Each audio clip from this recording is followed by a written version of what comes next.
for Facebook to get this video visible, and I will be happy to share it with you. Just give us a moment. Good afternoon. Come on in and let us know where you're joining us from.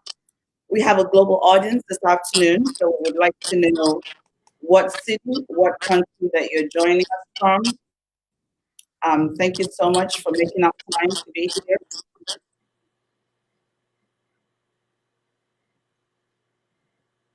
Okay, so I'm just going to put some of our speakers on mute just until they're ready to do their presentation. So, welcome, Civilized Presence.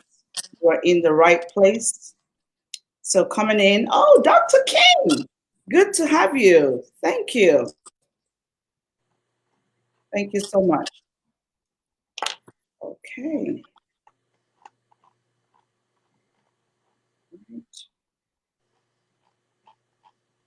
So coming in and share this video on your page, start a work party, and let others be part of what we're doing.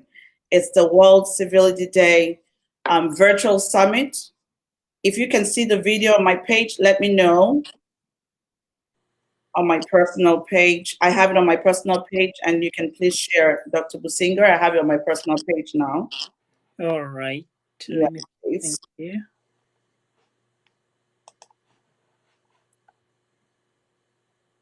Okay. We have Mrs. Sibor. It's so good to have you in the house. Thank you so much. It's the World Civility Day, and I'm so excited. We have global leaders from all over the world. Please mute your speakers. I can hear some noise. I'm going to try to do that. And as soon as we're ready for you, welcome, Margaret. It's great to have you. Welcome, Ifoma. It's great to have you. Welcome, Jane. It's great to have you. Joanna, it's great to have you in the house. Thank you so much for making out time to be here. It is the Civilized Presence. Usually we're here every Mondays and Fridays at 8:30 a.m. Eastern Time. But for today, we have the World Civility Day Virtual Summit 2020. It's the very first one. So you are blessed to be in the room because we have leaders from different parts of the world, guys. I am so excited. I don't know about you, but come in and let me know where you're joining us from. I want to know your name and address you as the VIP that you are. I know that we're all at home. I don't know what you're doing at home, but come in and share. Are you on bed? Are you sitting by the dining or having lunch or having a drink? And I am having something to drink here because I heard it's so important for us to stay hydrated around this time just because of our immune system.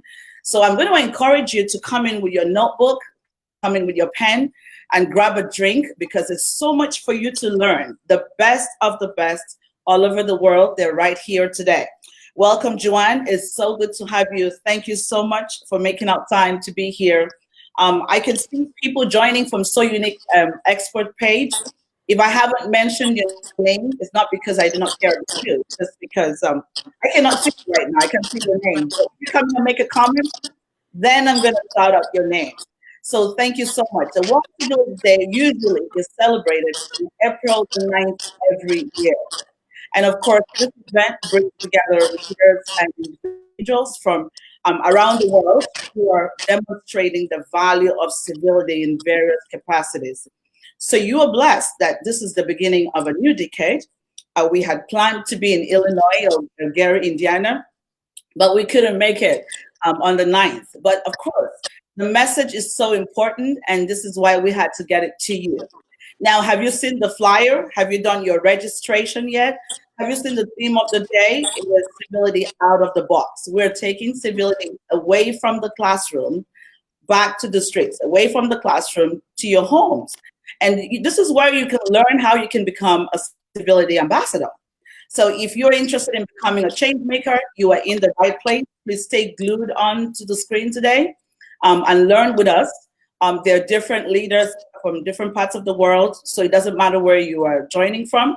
I'm sure you might find someone in your country or a neighborhood country that you can connect with afterwards. So I'm so excited. I don't know about the speakers are so excited. Everyone is so pumped up. and we're ready to deliver this afternoon. Thank you so much for making out time to be here.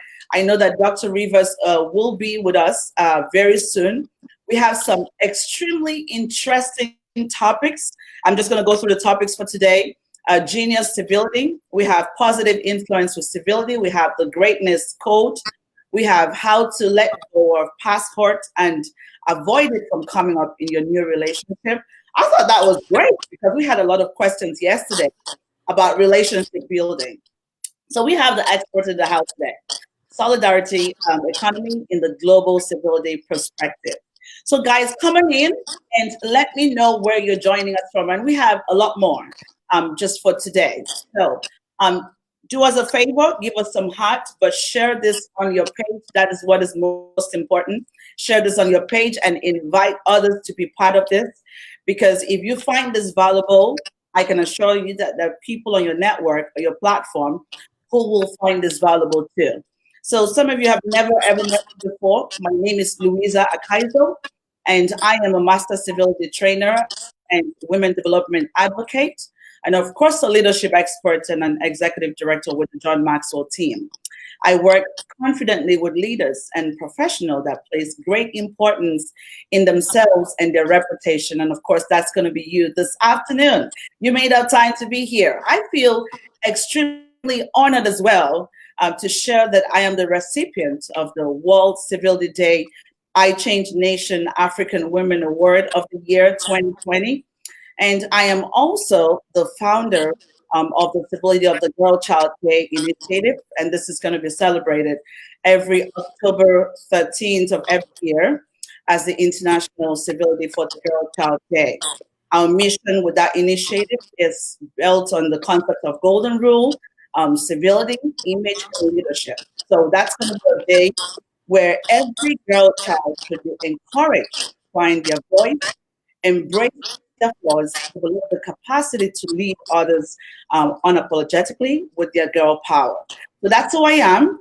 And of course, I am excited to just move along and introduce other speakers that we have for today.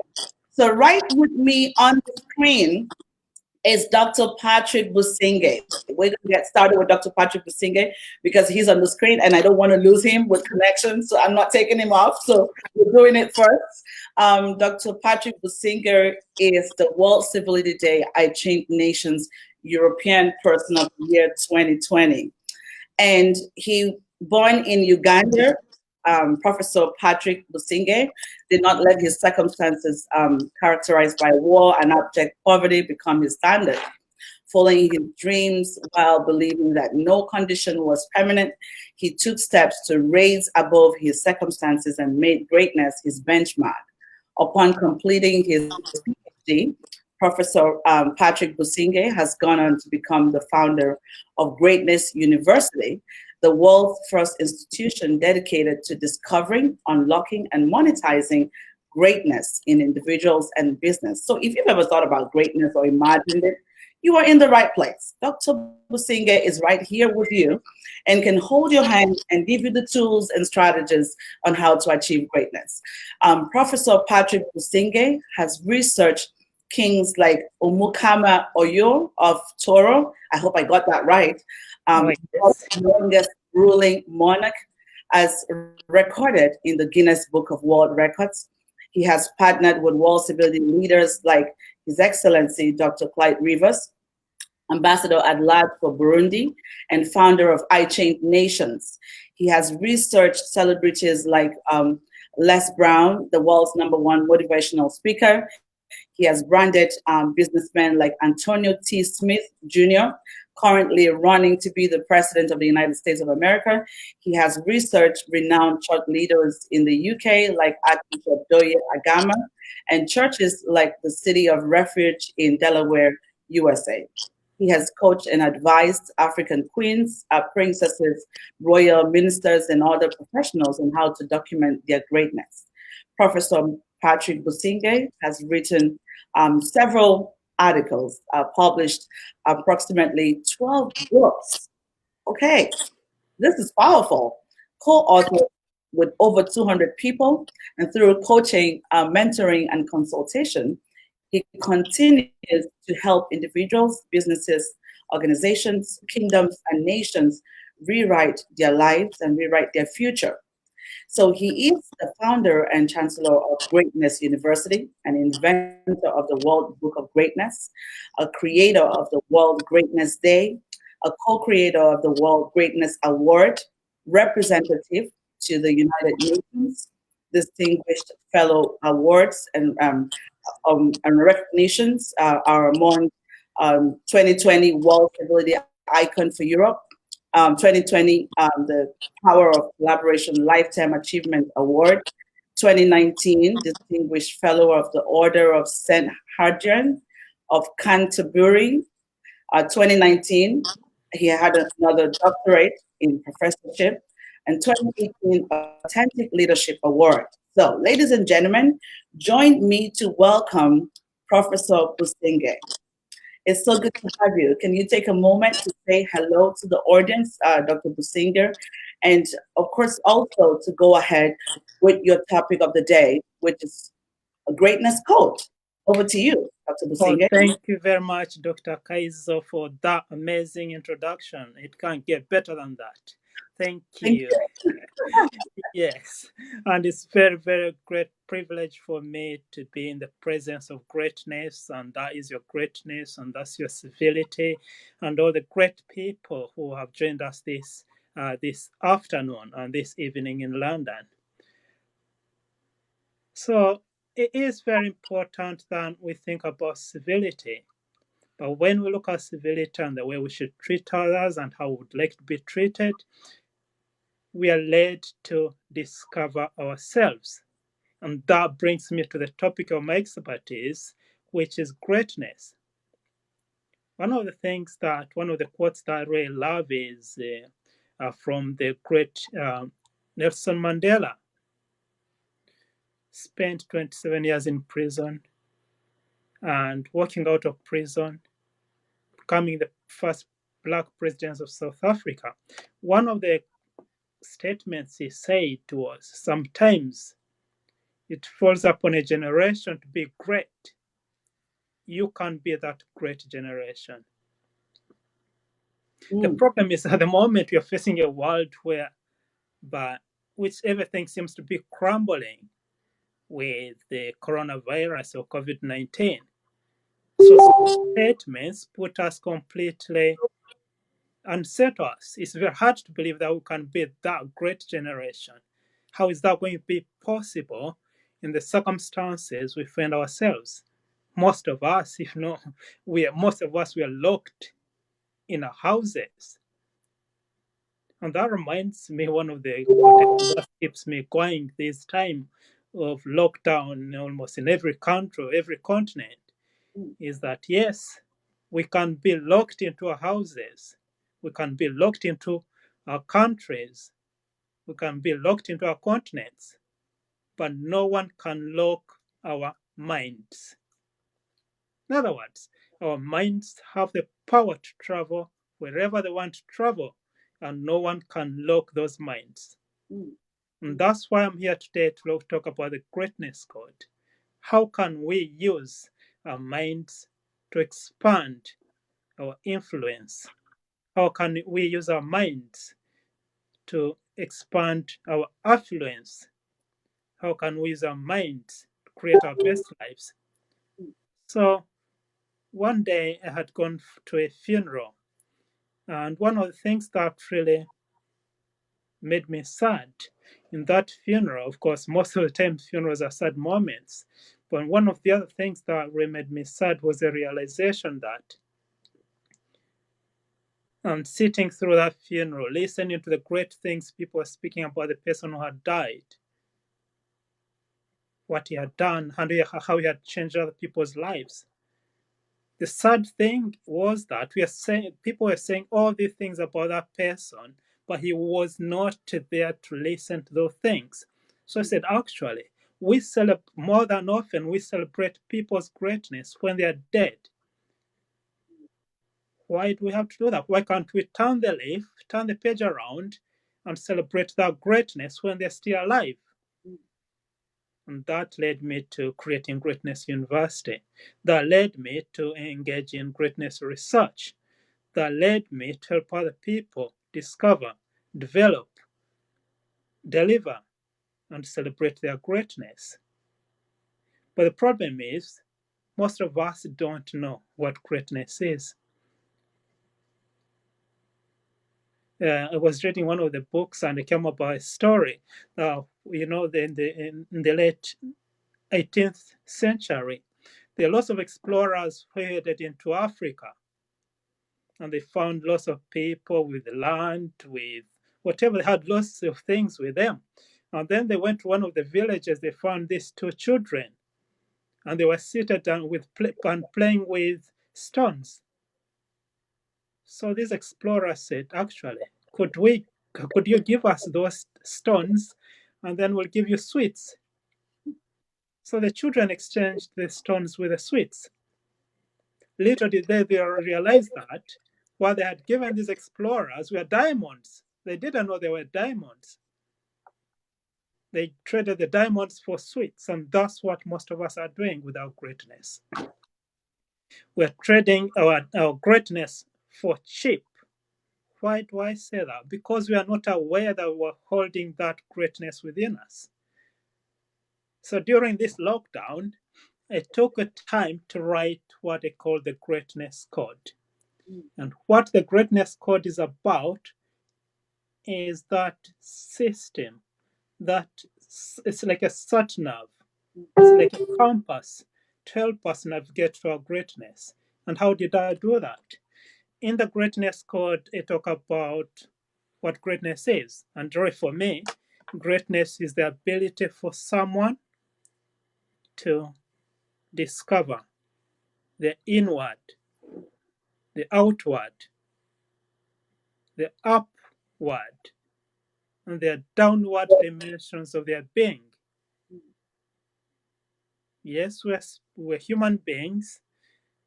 There's some people say we're just material, we're made out of matter. When we die, that's it. But there's lots of other dimensions that I talk about in my Greatness Code to help people realize what they have within them, to realize the diamond that they have and how that diamond can be used to expand into greatness. So, do you want me to go through the code or you have some questions? Absolutely. I would like you to go to the code because this is very exciting. I want to be great. I don't know about other people. So if the code is here, I want to know what the code is about. Oh, yes. So, yes, you're already great. Why do I say that? Because at the very beginning of this greatness study, we are faced with a dilemma. And the dilemma is, are we born great or do we become great? In other words, does nature give us greatness? In other words, we're already programmed to be great. We're created with greatness within us. Or we can become great by our own effort, by our own work. So that's one of the dilemmas. There are people who believe the lie that everyone is born, or naturally, there's some people who believe the lie that there are few people are created with greatness, everyone else is not. And then we believe those are the great people, then we are not. Because it's nature, we don't take time to work towards being great because we haven't been given that gift. And those who believe in God, they say, God hasn't given me the gift to be great, therefore I can be great. Whatever I do, I will never be great. So that's the natural greatness. In other words, if I'm born to be a footballer, I'll be a great footballer and I'll be earning lots of money whenever I play match. But on the other side, we say, no, actually, that's not how it is. We can nurture our greatness. In other words, the greatness is nurtured. We can work towards it through hard work, through persistence, through courage and commitment, we can become great. As long as I get a good mentor, I can become great, irrespective of whether I was born or not born great. But there's a very interesting synthesis that comes out of that, that yes, you might be, some people might have seeds of greatness in them, some people might not have any seed of greatness within them, but we can blend the two. Leads me to one of the Russian ballerina called Anna Pavlova, who says God gives us talent into genius. So you might be born with a gift of a footballer, a gift of a singer, but if you don't work with a gift, then you won't be able to be a great musician. You won't be a great footballer. You won't be a great author or writer. So in other words, yes, each one of us has the seeds of greatness within them, but we need to work those seeds. We need to bring them to the fore. And I realized this 3 years ago, that was in 2017. I never thought I was going to be an author or a writer. So I took a journey to Fort Lauderdale in Florida to attend one of the conferences that, one of the trainings that was done by the great Les Brown. And after that training, within 6 months, I was able to write my first book. That 3 years ago. Now, looking back, I have about 14 books. Had Mr. Les Brown not activated that gift in me, I would still be who I was. So sometimes we need people to help us realize who we are, what we can do, and then step into our greatness. And that leads me to the quote. So my belief is we are all great, but they're different. There are different dimensions. The first being the inward dimension. So looking at my personal story, I have about 7 university degrees. Okay. Bachelor's, master's, and PhDs. So about 7 of them. But I spent most of that time studying about other people, studying about places, studying about systems, studying about economies. But little did I ever dream of, little did I ever, was I ever given the opportunity to study myself. So the journey to Fort Lauderdale and meeting Les Brown and doing that training completely changed my life. Why? Because I was able to discover my inward greatness. So that's the first dimension. People are looking at what greatness was all about. So the first thing is to discover your inward dimension of being. And the inward dimension of being here, I'm thinking about you really turning to yourself, discovers your deepest core.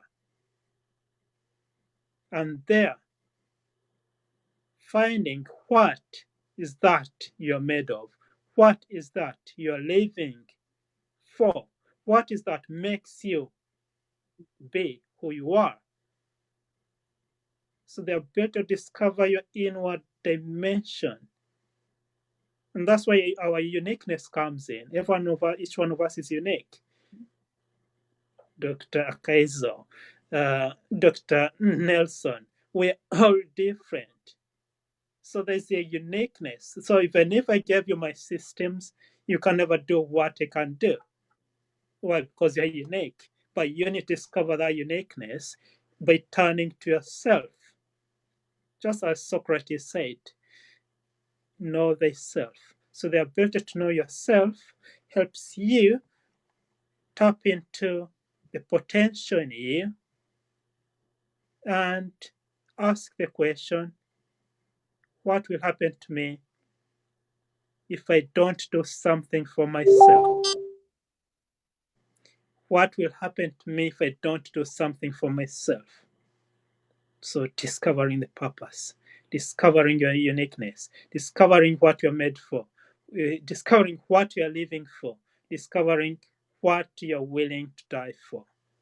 So, that is the inward greatness. But the moment you discover your inward greatness, you quickly realize that, yes, I'm a human being, I live in a human community. I cannot be human by myself. And that leads me to the African philosopher James Mbiti says, I am because you are, and since you are, therefore I am. So we can't exist by ourselves. Then turning to the other, which leads me to the outward greatness. Yes, I've discovered what I'm made of, who I am, but what can I do in my environment to make it better for me, to make it better for others? How can I impact the world? So after discovering myself, I had to say, how can I impact the world? I will impact the world through greatness. I'll impact the world through Greatness University. I'll impact through the world through writing books. I'll impact the world through sharing my knowledge with other people so that they too can tap into their inner greatness. They too can tap into the outward greatness. They too can change the world. So it's really discovering, okay, this is what I'm made of, inward. This is what I can do to change my situation and the situation of others. And more than often, that comes out as a result of selfless service. There are lots of things you'll get to do more by doing things for free. You'll impact the world more by doing things for free rather than, so I can't do it until I'm paid. But you will be rewarded in different ways because you've tuned into the world, you've made a difference in in other people's lives, and those people will bless you. The world will bless you. God will bless you if you believe in God. Why? Because you've asked the question, what will happen to them if I don't step out and help them? What will happen to those people in the hospitals if I don't go and help them as a nurse at this moment in time? And actually, this is one of the things which is happening to me at the moment. In the United Kingdom, we're seeing people dying in almost 1,000, where the numbers in thousands for the last week and possible for the next 2 weeks. But on top of that, we have 2.5 million people who are in self-isolation. So the Prime Minister, when he declared, the Prime Minister of the United Kingdom, Boris Johnson, when he declared the lockdown, he as well said people want to come and help the community. People want to come volunteer and go and help these people in isolation. They put up a website, people registered. The target was 250,000 people. But guess how many people registered? 750,000 people. All right, including me. So I said, look, I can't sit in my house and say I'm not doing anything for my community. I'm ready to go and help the community. I know it's dangerous. I know they say to stay at home, but there's that person who is in isolation. There's that person who has no one to talk to. There's that person who can't go to the shop. What will happen to me if I don't help her? What will happen to me if I don't dash into the shop, buy her the bread and the milk and the groceries she needs to live? So I had to put my name up to volunteer in my community so that I can help those people isolating. Why? Because God has blessed me with the gift of life. I can still move around. And I'm not one of those people who say, look, the government say you have to stay in your house for 3 months. So what will happen to me if I don't help them? So that is outward greatness. They are built to serve others without expectancy. I don't expect anything from them. When I help them, I don't expect anything from them. Why am I doing it? Because I'm thinking, look, I need to make a difference in my community. I need to help other people who need my help at this moment in time, irrespective of what is happening. And for some of your Christian, can look exactly the story of the Good Samaritan. And lots of people passing, but one stop, look, I have to help this person. I have to nurse his wounds. I have to take him for treatment. So most of us, we stop at inward greatness and outward greatness, and everything is fine. I love the concept of outward greatness because it reminds me of a term called human kindness. And human kindness is being kind to people just because they deserve it, not looking up to get anything in return. So it's so interesting how it's the same concept, but it has two different names. And I think that I want to encourage everyone at this point that Dr. Businger has shared such a great and powerful message on greatness. And of course, greatness lies inside of you. I believe that the season, COVID-19 pandemic season, is a good time for you to spend some time at home to learn about the most important person in your life, which is you, and discover that greatness that is inside of you. And also try to pass it on. You know, a lot of people continue to complain of how helpless they feel. And I encourage everyone that if you feel helpless, then try to be helpful. You know, Dr. Businger has shared with us, how can you impact, you know, people around your community? How can you be part of what is happening? It's a movement, the greatness movement. And you can find Dr. Businger, of course, on Facebook with this great message. There's so much about Dr. Businger online. I'm sure you don't even need to look for him. You just have to put it in on Google, and it's going to pop up in different places, all of the great work that he's doing. Dr. Businger, thank you so much for that presentation on greatness. It gets us to begin to think more. You know, I'm also, I love to talk about my mentor, which is John Maxwell, talking about that everyone is a leader, and leadership is influence. And I don't want to jump into influence because, of course, we have one of our speakers who's talking about influence. But I think that one of the recipes for being great might be influence, because you cannot be influential if you're not great. So it all connects. It all connects, and I just love what is happening here today. So, guys, if you are just getting here for the first time, and Sister Audrey, you can get some noise from the background. Could you please mute your microphone? If the noise is coming from you, I'm not sure where the noise is coming from, but I really apologize. Um, I really apologize. We will try as much as possible to work on this. We have a lot of people who are online. If I haven't mentioned your name, it's because we have so much that's laid out for today. But I really appreciate you making up time to be here. I've seen all the comments. Please bring in your questions. And if your question is directed to a particular speaker, try to type their name so that I can pass that question to them. So thank you so much, Dr. Could I just 1 minute to just summarize one thing I didn't? So I talked about 4 dimensions of greatness. I talked about the inward, I talked about the outward, Yes. and I said most people stop there. But there's one other important thing, because when you see some people like Mandela spending 27 years in prison, coming out and still being able to forgive, you see things, people like Jesus going through all the suffering and still. So some people stop on, but some people say, actually, where do I get this power from? Where do I get this power that make me suffer but still be able to forgive? So some people look up, and that's the upward greatness. The ability to realize that my life does not end with my hair. My life and my origin is above me. So they reach out to the divine being, they reach out to the greatest being, which in turn, with downward greatness, which in turn meets them, encounters them.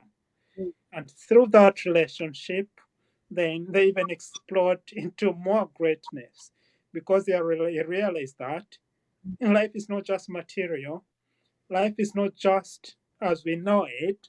There's complete another spiritual dimension of greatness. There's another spiritual dimension of being, which can give us ideas on how to live this life better, but as well to transcend our own existence. And that's it. Yes, thank you. That is powerful. And of course, if you want to read Dr. Singer has got lots of books on Amazon. And so you can type in Dr. Singer on Amazon. I'm sure you should have access to his books and some of the articles. Can we have access to articles on Amazon as well? Where can we have access to your articles? Yes, thank you so much for the opportunity. Thank you. No problem, sir. So we're just going to move on to um, the next person, to Dr. Nelson. I'm so sorry. I know we'll have some noise. I'm just going to try to mute this, right? Please do us a favor. We'll just mute this for a moment. And we have Dr. Nelson, and Dr. Nelson is all the way from Haiti. And of course, the reception is not being very civil this afternoon. So we are going to bring him on audio. What is important is the message. And so I'm just going to talk about Dr. Nelson for a moment. So let me just go through his bio. Dr. Nelson Noel is the World Civility Day Ichange Nations Haitian Person of the Year for 2020. Dr. Nelson Noel is an entrepreneur, politician, Haitian leader, and excellent motivational speaker. He travels all over the world to inspire business leaders with a new model economy and training them with millennials to build together the society of tomorrow. Dr. Nelson is a CEO founder of Multiple Fusion UK Limited Company that aims to promote solidarity economy all over the world, especially by facilitating personal development, international cooperation, and investment. Dr. Nelson initiates One More Time event and Global Business Investors Club, billionaires in Europe, Globe I Club billionaires to facilitate international cooperation and investment. So, ladies and gentlemen, please join me to welcome Dr. Nelson. He is going to be on audio. Dr. Nelson, can you hear us? Hello. Hello, Dr. Nelson. Can you hear me? Yes, I hear you, Lisa. Okay. So how are you? I am very well, thank you. So you are live now, and it's so good for you to be here. We are excited to hear from you. And I just finished reading your amazing bio, and we're just gonna go right into the presentation for today that's coming from you, and the topic, which is solidarity economy and the global civility perspective. So over to you, Dr. Nelson. Please say hello to the audience and take on the conversation for another 10 minutes. Thank you so much. Thank you. Thank you. I say hello to everyone in that moment. You know, everybody is very still alert about this COVID-19. And I think it's very amazing work you do, Lisa, and the global leaders in global civility world, especially Dr. Claude Driver. He's also a friend of I. So I really appreciate everybody make this amazing conversation, dialogue, and instruction possible. So my name is Nelson Noel. You just say it, and I appreciate to be in this audience. Thank you so much. So can we just go forward to your presentation at this time? Because I know that the connection has been extremely difficult for you. I'm trying not to lose you. Yeah. Thank you. Make it happen because I'm in Haiti. I'm in province right now working in project, social, economic, and political project here. So sometimes the connection is not very easy, but I pray for Haiti. One day we'll have better connection here. Amen. Okay, so can you share with us the solidarity economy? We would like to learn more about this, and especially with the initiative that you have. Yes. Okay, thank you. Normally, we live in the global world like everybody understand more three concepts, and politics and economy, socialism concept, capitalism concepts, and communism concept. These three concepts, everybody more understand it, in Middle East or the Occident. Oh, but we understand after like the first global crisis in 1929, we call it the Depression. After this crisis, the Second War come, and Europe was very touched by the Second War, especially everybody understand with American people and Normandy how the war was end when American people, different rich coming, to help France to confront German with Hitler in that moment and the Nazi system. But after the Second War, people, the fathers of Europe and America start together to see how everybody can build the new world with better economy, better life, better skill of human beings, because after the war, everybody tried to make something better for everybody. And that way, in 1945, the Society of Nations start, and after we change in 1950 by UN, United Nations. And then we start the European Union, America coming the best partner of Europe, and Russia after Soviet Union changed in Russia. So many things happen, and the Mir of Berlin, many things happen, and this cycle period. But after progressively you understand the entrance come between capitalism, socialism fighting. You can see an election in America, Republican fighting with Democrat. That is two tendencies of economy. You can say it's politics, but it's also economic tendencies. And you always understand also Europe not very close with Russia and East part of Europe, and the same situation also between America, between Russia. Many you can say tendencies different and people fighting. And we can see today the result about all that. We're living in the global world. We have now inequality, social economy.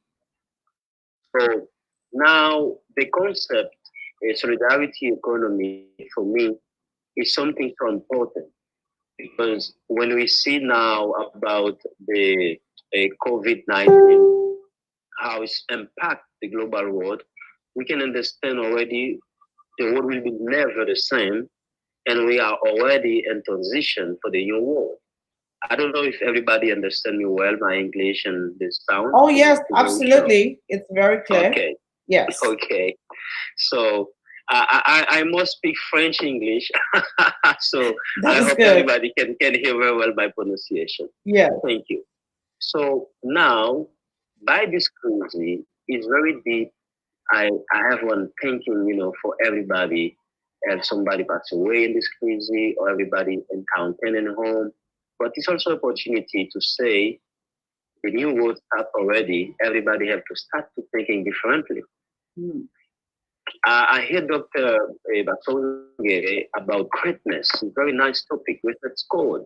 This guy have the same language like I. I like talk about code, secret a lot. So we have two things to understand.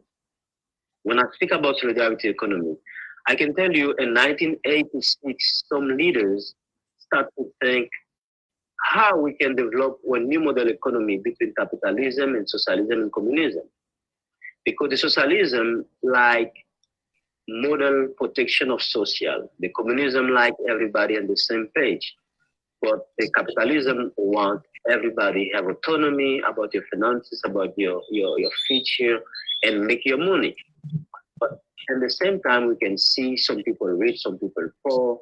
The inequality is coming more deep. Now we have to find solutions how to bring the right balance and all that to learn about the past, to learn about event of future, and to prepare event of present and to prepare the future.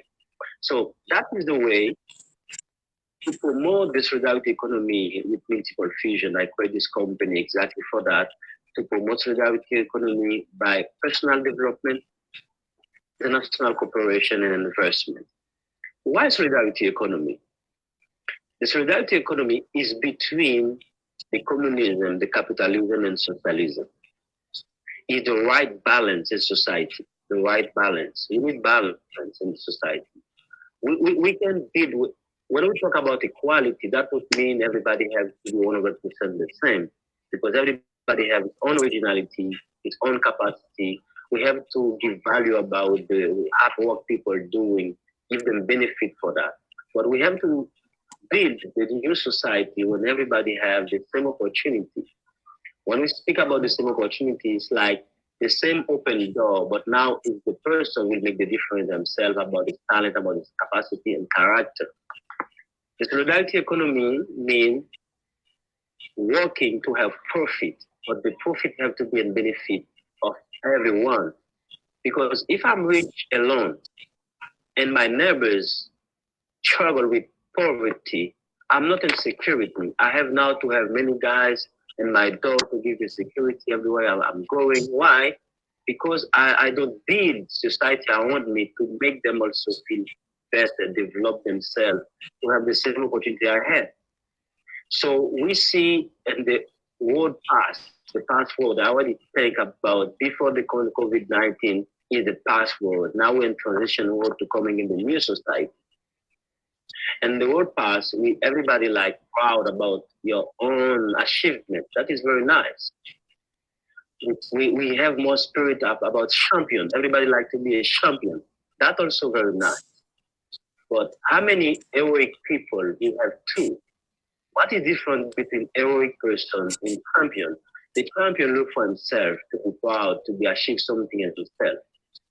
But the new society, the solidarity economy built heroic person. Like we can be a champion together, like a teamwork. Solidarity economy means we work together like an ant, this animal, small animal, work together and to bring results. Effectivity. That is the reason the network marketing will change today, because the new society is society of dreamers. We have to start to dream the society of tomorrow, how we need the global economy, how we need the bank. The bank and the society of tomorrow now will be just to take the money of people and put it somewhere and not give them the benefit. We need the bank to helping people grow really, like to give them opportunity to invest, not bank just system. If you don't have some people to push you, that can have facility to have money, investment, everybody needs to have someone. We need the society to everybody like feel love and passion and peace and respect. So I will give you opportunity to give questions. So what I like to say, three things you have to understand in this transition time quickly. Number one, we need to understand the secret, of time. Because if you don't understand the secret of time, it will be very difficult to know what time is it and what decision to make or to make. So when I speak about time, we have to understand different dimensions of time. Number one, we have cycle time. That means something happened and we repeat again in this story. Like COVID-19, we have other virus and 100 years ago or 200 years ago already passed. It gives the same impact in the earth, to the earth.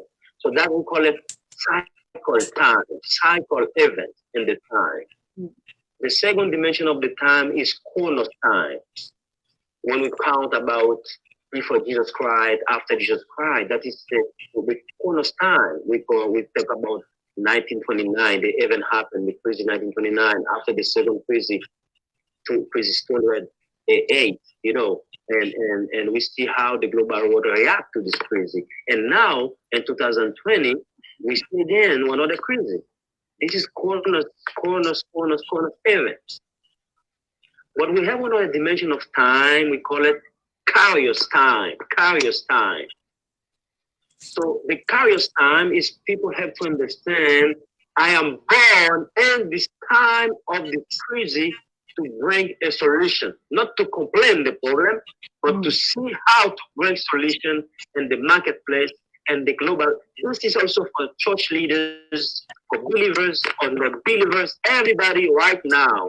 Of course, it's deep. Of course, you live in home right now. Of course, maybe in your own house you have division because people not have before, a aptitude to always be home with family, with wife, with husband, with children. But now you have to deal with that. I know it's not easy for you right now, but between the situation not easy, you have something inside of you have to come out. That we call the greatness. The big great leaders, it can be women and men, raised in the time of difficulty. What I like to say today, this is the opportunity for you to understand this time. Not everybody have opportunity to born in the crazy time. When you born in the crazy time, you live in the crazy time, it's opportunity to you to reveal the greatness inside of you. You have inside of you. So that is the first thing, understand the secret of time. I don't know. I know many people hear this, conference, the summit. Maybe some people don't believe in God or believe in God, but me, I am a believer, I'm a believer. I teach scatology. Scatology means the end of time. I study about apocalypse, I study like the Bible to understand the mindset of the periods, different periods like between Babel, Egypt, Babylon, Medo-Persian, Greece, Rome, still now. And I try to connect the story with prophecy and to understand the geopolitical issue and to understand also the basic concept mindset and time. That is very important. What I like to say, I like this verse in Revelation 1 verse 1. It says, revelation of Jesus Christ, give to the servant for people can understand what will happen in the time. Okay? And in John 16 verse 13, it says, the Holy Spirit will teach you about the future, what will happen about the time. And if you see also in Genesis 41, I don't remember exactly the verse, but Joseph said to Pharaoh, the king, if the vision repeat 2 times, that means God wants you to know what will happen in the time. You see, so before Christ, the kings, interesting to understand what will happen tomorrow, what will happen in time. Still today, everybody like to know the future. Everybody like to know the future, what will happen. So for me, in my view, when you see Revelation verse, like chapter 16, verse 17, okay, 16 verse 17, it say the seventh angel will put the cup in the air, and after it says silence will disappear, and earthquake will happen. So it's not just physical when the Bible speaks like this way. It's like to prevent us when the seventh cup open, the air is bacteria. This is why we face in the bacteriology system, the bacteriology fighting. It's also economic war. We have to understand that it's not just sanitary situation, it's not just medical problem. It's also economic, geopolitical war. And now, how to face that? The second secret we have to understand is the secret of change. I don't know if I'm going too fast. No, you're fine. Okay. Yes. Okay. It's the secret of change. When you finish understanding the secret of time, what time you're living in. But to understand better the secret of time, you have to know about your identity. That is my brother before by Sunday was talking about the greatness. You have to understand about your identity. Identity don't mean just you are nationalist, or communist, or socialist. That not define your identity. Your identity is not enough to define by I am Asian, I'm American, I'm European. No, that's not enough. Today we see it in this global crisis. So you are first citizen of the world. You are cosmopolitan. You have to understand your cosmos citizenship. Why are you born in this planet? Why are you born here right now? And what's your mission life? Okay, your identity not defined about where you come from. Like I'm Haitian right now, I'm in Haiti. But I'm something more bigger than Haitian. I'm cosmopolitan. That means I am born. That is was my vision when I had 9 years old. I have to travel all over the world before my 30 years. That was my dream. And exactly when I had 29 years old, I was already traveled in more than 3 continents. That is the dream. So you have to understand why you're born in this beautiful season. Of course, it's crazy season, but we are warriors. We are soldiers. We have to stand with soldier mindset to face the situation.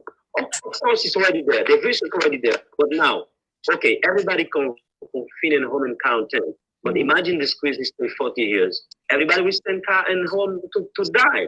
No, we have to have a strategy. Because this crisis is not just sanitary, it's not just medical crisis, it's also humanitarian crisis, it's also economic crisis. It will be also food and drinking crisis to make it very nice world. Because we have to think how we will give people food in the future. How will be the market?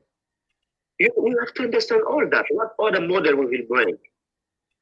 What change the government have to bring in the marketplace? We need women with vision and dreams. We need men with vision and dreams. I say after to understand the secret of time, you have to understand the secret of change. Change means innovation. That is mean innovation. And Japanese and Chinese mindset, change means innovation. And Hebrew mindset, change means innovation. What we have to innovate? Understand the change. Some people don't want to change because, when you face already your foundation and security, you don't want to change. And that sometimes is manager spirit. We have two things to understand when we talk about change. Number one, we have to understand management spirit. The second thing to understand governance spirit. And the third thing to understand leadership spirit. It sounds same, but not the same. Mm-hmm. Because management means protected. Mm-hmm. You manage it like you're more in spirit protection, what you have in your hand. You like to make it nice, to protect it, to have more time. This is the spirit of manager. Yes. Governance is more administration, what you have, how to administrate it, to make it better, to make it in security. This is again, what leadership means to innovate. To innovate, you have to destroy, to clean. It's like the tree. Put something in the tree, clean it, and put it new. That is leadership.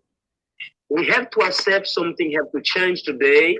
We can't just build the world today in this traditional time with management spirit and government spirit.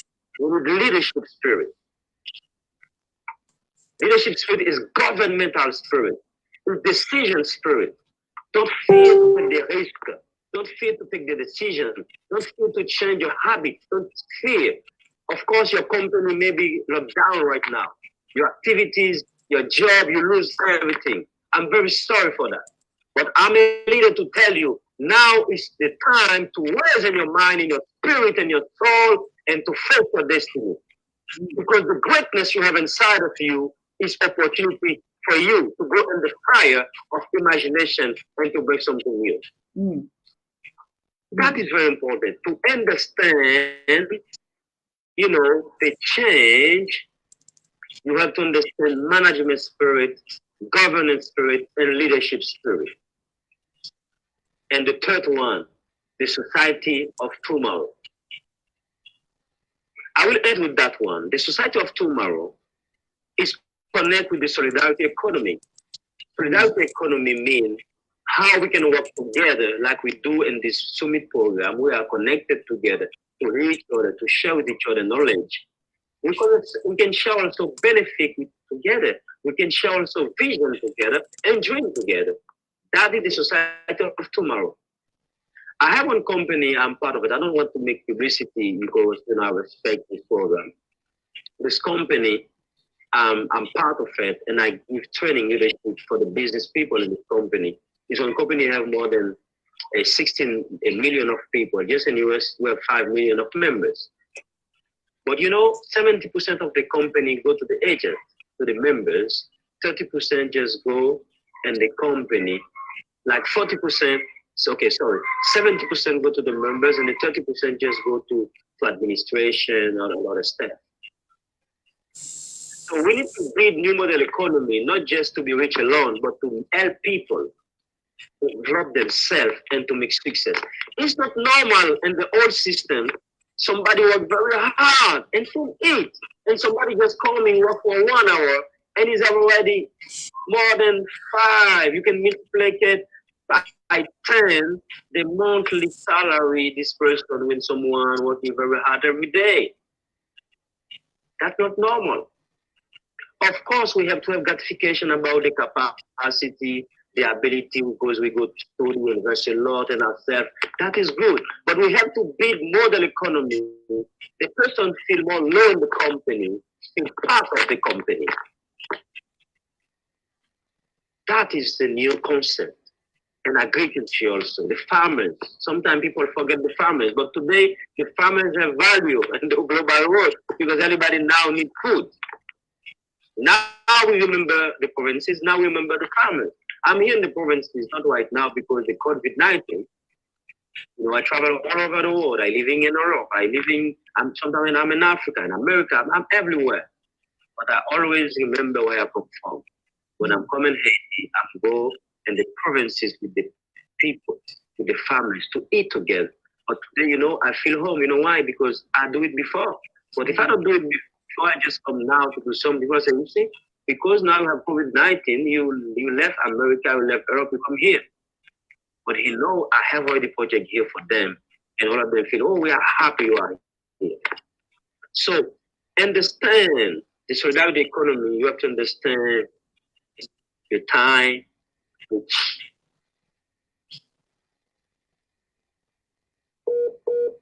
Wow, that was really powerful, Dr. Noel. I'm just wondering, I hope we didn't lose him. The connection, did we lose you? No, I'm here. Okay, good. I hear you very well. Good, perfect. Hello? Yes, I can hear you well now. Yes, I hear you. So to end, you know, when you talk about society, you talk about people. We never forget that. Yes. But in the old system, when we talk about society, people first see money, profit. We have to change this mentality. We can count people like a money, like a benefit. And the old society, when people see you, they see profit. What profit I can do this guy? It looks like a product. It's a product. Mr. Nelson is a product. Mr. Riza is a product. No, we can build a world like this. We have to see first human being. Society means human being. Mm-hmm. People with soul, with body, with spirit. Mm-hmm. Because you know what happened? In the old society, the marketing system built about your emotion. Many people don't understand who you are. When you finish define your nationality, your cosmopolitan life, you have to now define your human beingness, who you are really. Man connected with 3 dimensions: soul, spirit, and body. Now we have to understand the difference between the soul and the spirit, because many people have confusion between the soul and spirit. There is your fight right now, because everybody in the old system working, moving by emotion. Mm-hmm. And today, because you encounter what a fight in your life, your spirit fight between your soul. Because you never give time to build your spirit. Now you feel you lose. You don't know what to do in the house. You open the TV. You feel, is TV not enough? You try to play. It's not enough. You're in the bed. It's not enough. You feel crazy. It's like you are crazy in the house. When the children cry, you feel, wow, you like to beat them. You like to beat your wife. You like to beat your man. That is happening right now in many houses. Yes, absolutely. Why? Because we don't have education about the difference between our soul and our spirit. Mm-hmm. We have, we take many new students in school, like medical leaders, study about the body, how the body reacts, but nobody study about what I call anatomy, metaphysical anatomy. Man being your spiritual and metaphysical anatomy also. It's not just human anatomy. And in your physical and your spiritual and your metaphysical anatomy, you have two strong leaders, your soul and your spirit. The palace of your soul is your emotion, and the palace of your spirit is your imagination. This is powerful, no? I repeat again. Yes. The office, the Washington DC, yes, of your soul is your emotion, and the Washington district of your spirit is your imagination. What is your emotion? Your emotion is your five senses. You feel it in school, but you don't go deeper in it. You see don't mean just I see the tree, I see the bird, I see the house, I see my wife. No, see something more bigger than that. See your time, see your future, see the opportunity. Understanding it, see, it's your sense to see things. It's your feeling. But the big power about your spirit is your imagination. Albert Einstein said, the logic can bring you to the point of A to B, but imagination brings you everywhere. Please, you can be in the house, you dream the global world, you feel you connect with the planet right now, and you take your purpose, note, and your pencil, and you start writing something new, will change life and humanity. That is the way to embrace this crazy. Look this crazy like opportunity for you to reveal your greatness. Don't forget. Wow. From the solidarity economic and the global civility perspective. The global civility means what? Civility society is the same. We all interconnect and to produce something more beautiful and build a beautiful planet. I believe, the future is better, more than 7 times. It will be more stronger, more deeper, more glorious than the light of the day. We can multiply it by 7, the light of the future, because God promised is not restriction. We have a God, progressing God. Our God not going back. Our God say forward. We go forward every day. We go forward. Everybody go forward. That is the way. Thank you so much, Dr. Nelson. That I really love that. This is great, and of course, thank you for your time. I love the final comment here. We still have Dr. Matthews is trying to figure out. Okay. Yes, connection is a problem, and Dr. Matthews, if you can hear me, we can bring you in on audio. I really apologize for what is going on. The palace of your soul is your emotion, and the palace of your spirit is your imagination. Thank you so much, Dr. Nelson. It was so great to have you. Hello. Hello. Thank you so much. I'm just going to disconnect you now, but thank you for your time. Thank you. Thank you. I appreciate that. Thank you. Okay, guys, if you're just joining us for the first time, it's a Civilized Presence. And we are here in the celebration for the World Civility Day. I don't know if you're just getting here. I don't want to say that you're late to the party. We have shared some extremely great content, and we still do have, some global leaders who are waiting to come on right now. And some of them are trying to connect because Facebook is being uncivil today, but it's World Civility Day. So we're going to forgive Facebook and hope that things change before we're finished what we're doing. So at this point, I am just going to bring on, we have 2 people who are supposed to go, but of course we're waiting for their camera. And Dr. Margaret, I don't know if you're ready to go. It looks like I cannot hear you. Okay. Are you ready to go, Dr. Margaret? Yes, Louisa. Oh, perfect. Good. It's always so good to have Dr. Margaret in the house. This is another powerhouse that we have, guys. I don't know, Dr. Margaret right now is joining us from Arizona, but she has been a long-standing change maker and secretly ambassador for so many years. And let me share with you her bio. Dr. Margaret Ellis is a certified international speaker, leadership trainer, coach, and consultant. She is an international influence coach and author of several books. I'll tell you about that shortly. A certified marriage coach, a writer, and a blogger. She is the founder of Coaches of Influence, CEO and brand ambassador of Coaches of Influence, and CEO of Classic Consulting. Before she ventured into the world of entrepreneurship, she had worked 20 years in the education, training, retail, banking, and financial services industries. She has nurtured a burning desire or passion to empower and teach people, especially women and youth, how to become a personal influence in both their professional and personal life. Dr. Margaret is committed to helping people find their passion and purpose in life. And this is achieved through collaboration with organizations and people to help them create new possibilities in their life through training, coaching, mentoring, speaking, and teaching. Dr. Ellis is a great contributor to human development, which shines through her contribution to valuable organizations across the globe.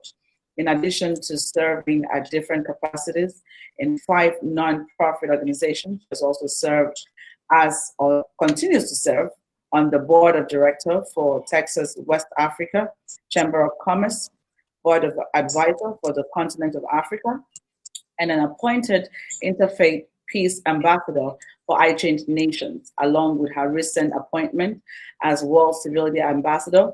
Dr. Margaret can be described in many ways. However, she is branded as being passionate, driven, nurturing, and an ultimate influencer who always seeks opportunity to help others discover and work in their purpose. So, ladies and gentlemen, join me to welcome Dr. Margaret. Dr. Margaret is going to be sharing with us the topic on positive influence with civility. So, Dr. Margaret, over to you. I hope that we can do this in 10 minutes, but I know how great and powerful you are. We might have to bring you back to the show, but go ahead, Dr. Margaret. Okay. Excited to talk about influence. And Yes. influence is my brand, and I live and breathe influence. And I think that, especially in this time, influence is very relevant today. So that's why I wanted to talk about why positive influence matters. And every time I mention influence, Louisa, on a global platform, many times people ask me, what is influence? Because I find that with the different cultures in the world, people have different interpretation of influence. Some people think it's a title, some people think it's a position, some people think because you are known or you're rich, so you are influential. So I want to begin by just stating that the basic definition of influence, in my view and in my experience, is that influence is just the act of producing an effect. Whatever its influence is not something you wear. Influence is something you live. You give it. It comes from the inside and to the outside. So it is an act of producing an effect. And in this case, for the purposes of this show today, we are focusing on positive effect. And today, Louisa, when I look at our world, I think influence matters a lot. And I'm just so glad that I started working on influence a few years before coronavirus, before this pandemic, because today influence matters a lot. Every day when we wake up, all we are surrounded by is negative news. There is so much hopelessness and fear. There's sickness, there's disease, there's death. The future of our lives right now is, and our families, even the world is very unpredictable right now. And we can feel that weight, the weight of the fear of the unknown. It can be felt within us and it can be felt around us. It cannot be ignored anymore. So, and Louisa, we started 2020. I remember in December, I was so passionate about thinking, planning my year. I was so passionate about setting goals. I was so passionate. I talked with my husband. We had a own family retreat. We talked about what we want to accomplish. We were talking about, we had big dreams because 2020, we recognize it's a very significant year. It is a year that is setting the tone for the decade, for the next decade. It's the first year in the decade that we are in, the 2020 to 2030 decade. And we were just very excited to welcome 2020, and we had great plans for our business, great plans for travel, great plans for our organization, what we would do for the youth all over the world. We were ready to step out and let the world get a piece of us. And then all of a sudden, we are hit by a pandemic. None of us saw it coming. None of us could plan for it. It just happened. So because of that, we need positive influence, because it is now positive influence that will get me from the couch to the computer to keep working on a business plan. It is positive influence that will get me from the bed to the table to start reading a book. So all those goals I had, they're now sitting on the shelf. So without positive influence, goals don't matter. With our positive influence, the plans that we have, the ideas we have don't matter, because it's one thing to dream. If you're only dreaming, if you're only planning without action, it's a dream. And dreaming is free, anybody can dream.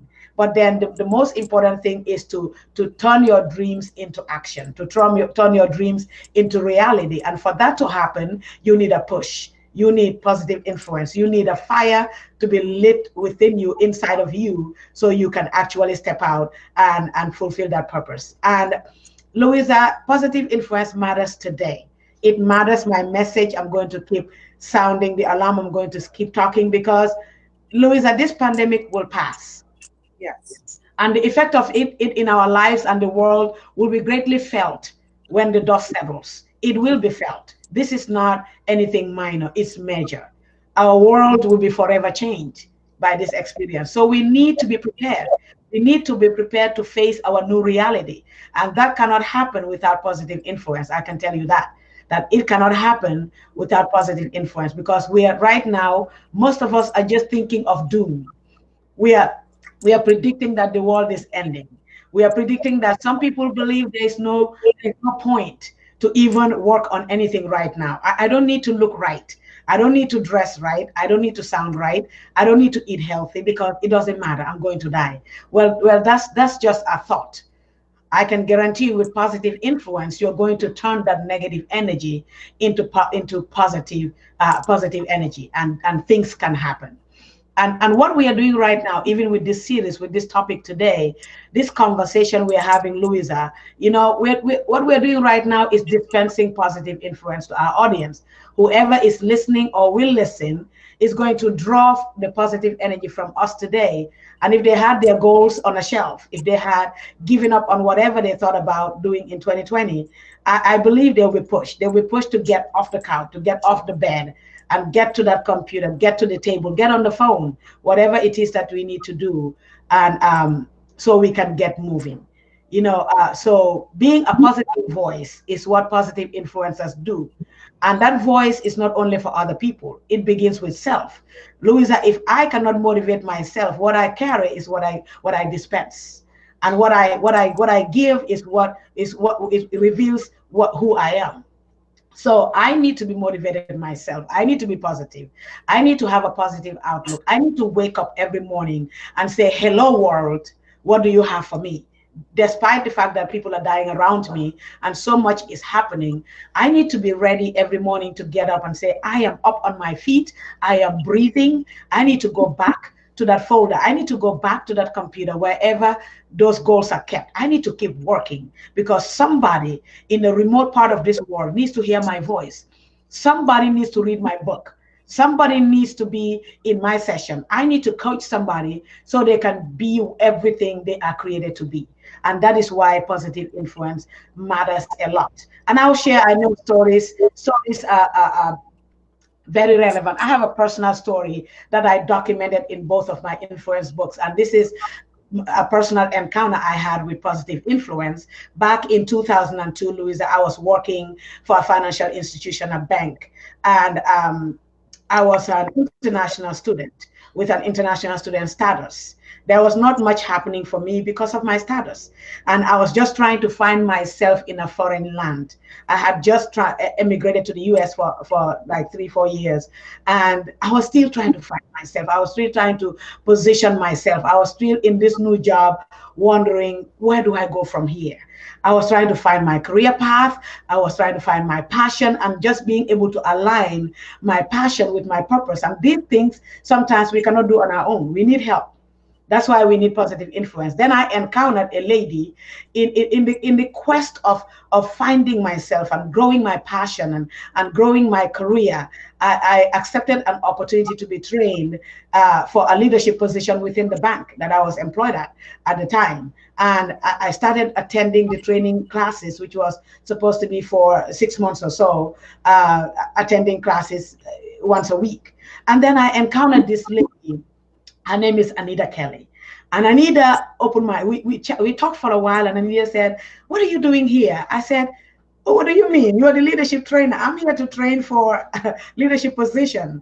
And Anita said, "You know what? Every time I hear you speak, I don't hear a manager at a bank sitting behind a desk.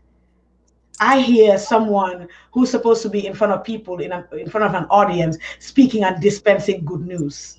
I said, "Well, I don't know how I can do that." So Anita talked with me, and Anita helped me to discover, Louisa, everything I carried in me, that I was 9 months pregnant with destiny and didn't even know it. I was looking for destiny all around me. My passion, my purpose. How do I grow my career? How do I go from being an international student to being a citizen, or gaining status so I can step out? And I was looking everywhere, but I didn't look inward.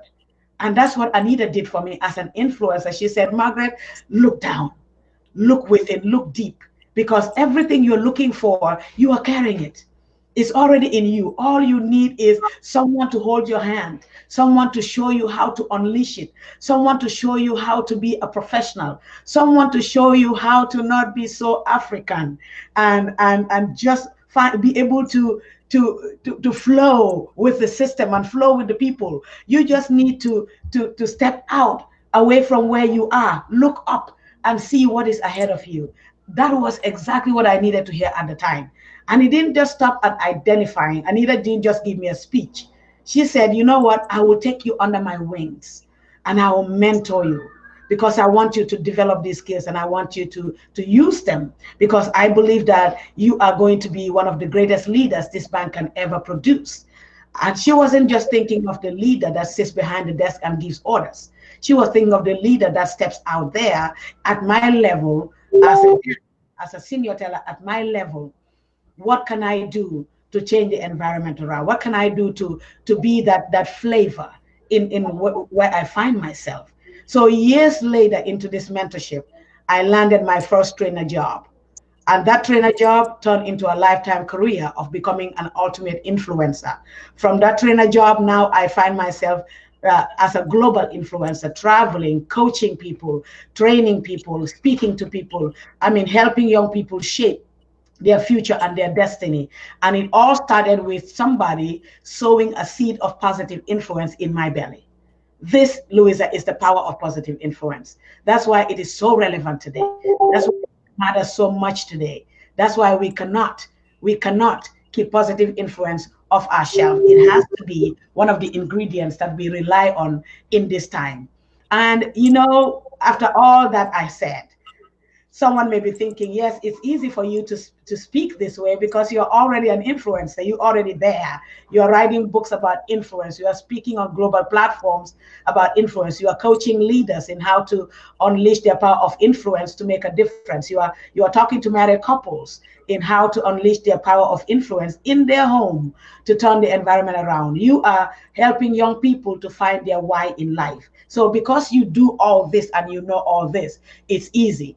But no, it's not. I mean, yes, it's easy, is what I meant to say. It is easy. And it's easy for you listening to me. It is very easy for you listening to me, especially in these perilous times. We can do something to unleash our power of influence. I want everyone listening to know, Louisa, that being passionate and working hard are great ingredients to have in our basket today. However, we need a little more to get us moving forward. Like I said earlier, we need a little more to get us excited to get out of bed and be so glad that we are alive, that we are kicking, that we are thriving. What we need today is to create an infrastructure. And this infrastructure is a system of faith and of positive influence that will get us moving. I hear a lot of people are so caught up in this. There's a new world order. Well, after coronavirus, we're going to have a new world order. A new world order is nothing but a system. It is nothing but a system. So if you create an infrastructure within you and around you of influence, it doesn't matter whether we are in a new world order or we are in an old world order, you will find yourself moving, thriving, and moving forward.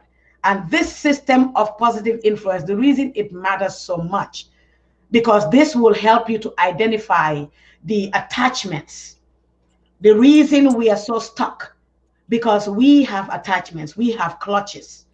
And these attachments are just the ideologies. The ideologies in our head, our culture, our belief, our mindset, etc. I mean, these are the things that can limit our impact. We all have the power to be so impactful. But until we identify these attachments, until we discover them, until we look at ourselves in the mirror and are real to ourselves, until we create a system of faith and of positive influence, we will not be able to go past these attachments and live fulfill our destinies and our purpose. And Louisa, to be an influencer, like Anita was to me, like I am to many people today, and to be influenced, because every day I wake up, I need to be influenced. I need a dose of influence every day when I wake up. I can give people what I don't carry. So I am very big on listening to motivational, videos. I watch, I listen to whatever can get my adrenaline up and running every morning, so I can be alert, I can be awake, I can be excited, I can pick that folder and send one email. One meeting at a time will get me to my goals. One email at a time, one document at a time, one completed item at a time. I can do everything because there is so much going on around us with kids at home. Now we have to do homeschooling. There's just so much. But I try my best to make sure that I have one thing every single day that I can focus on. And so positive influence is very beneficial today. And we need to embrace it. Embrace it. Everyone listening to me, embrace it, because it can take you far. But before I go today, I wanted to just leave two powerful benefits that I wanted our listeners to take away. One benefit of positive influence: if you unleash it, you utilize it, it helps you to positioning. Positioning is one benefit. Positive influence, it positions you, both the influencer and the one that the beneficiary, to become an empowerer of themselves and other people. And also, this positive influence, this positioning, it gives you a platform. I can tell you, Louisa, I'm a good trainer, I'm a good speaker, but I may not have been able to get to places that I am going now and do what I get to do and be on platforms that I am, if I didn't unleash this power of influence in me. It has given me a platform to share myself, to share my influence, to share the power and opportunities with other people. And the more people that I influence, the more I duplicate my influence. And I find that my influence is growing legs now. It is going to places that I cannot go. Every now and then I get on somebody's WhatsApp status and I see them post a quotation from me, something, an excerpt from my book on their Facebook page. And this is somebody in a different country, somebody I've never met, somebody I don't even know. So my influence is growing legs. My influence now has wings. It is going to places I cannot go. That is the power of influence. That's the power of unleashing the positive influence in you, that gift, because it positions you to be a voice, to even people that you will never get to meet, to be a voice to the voiceless. It will help position you to be that person that everyone listens to. They want to get up from the couch right away. They want to go to that shelf. They want to go through those papers and find their goals and start working on them. And the second benefit I want the audience to take away is empowerment. Empowerment. Positive influence allows influencers to help someone take negative energy, Louisa, and turn it into positive oxygen. And that's what we need today. There's just so much negative energy. And how can we teach people get up from the bed every morning, and instead of rushing to CNN and going, oh boy, yes, there are 10 million people now have lost their job, I know I am next. And we need to be careful, because human beings, we are so powerful, and the words that we speak carry so much weight. And I was listening to one of my favorite speakers one time, and he said, a woman's words are like a fist. When they land on someone, they can destroy. And it doesn't matter whether you're a woman or man, our words, that's how powerful our words are. And what we speak over ourselves is what we believe, is our self-fulfilling, is the prophecy. We speak over ourselves, and then we live it because we said it. So empowerment, this positive influence, if we unleash it in us and we utilize it, it will help us to show someone how to take that negative energy, how to take all those videos that we keep sharing on WhatsApp, all those videos of coffins and people being buried, and people, we can turn that into positive oxygen. We can turn that into helping someone, telling someone how they can protect themselves, or how they can help someone who needs to be protected. And when this happens, then we are empowered. No matter what the situation is, and no matter what we are confronted with, we will always be able to find the strength to rise above the situation and to be productive in the midst of crisis. I am telling you, Louisa, I know one thing. I am going to come out better after coronavirus. I'm going to come out better than I went in, because I am constantly working. I am laboring, I am reading, I am writing, I am listening, I am doing everything possible, writing whatever I can write, positioning myself so that when the dust settles and the fog settles, we need someone to get out there and show people how to rise. We need someone to get out there and show people how to keep living, how to keep moving, how to fulfill their purpose and their destiny. If you have breath in you, you still have a destiny. If you have breath in you, you still have purpose. If you have breath in you, somebody is waiting for you, and their destiny is tied to your loins. And what you do with your life determines what happens to them. And this is not, so positive influence is not only about me, it's about me and everyone else around me. And it matters a lot. The title is why positive influence matters. It matters a lot because no one can fully, walk in their purpose or be successful without positive influence. We can have great goals to start a business, but Louisa, when you get out there and start working with clients and try working on a marketing plan to build your business, there are days you come home, you just want to throw your hands in the air and say, forget this. But positive influence will get you on that bed, on that pillow, the night before, the morning after, strategizing on what to do, and you find yourself up on your feet again, knocking on doors. That is what positive influence does.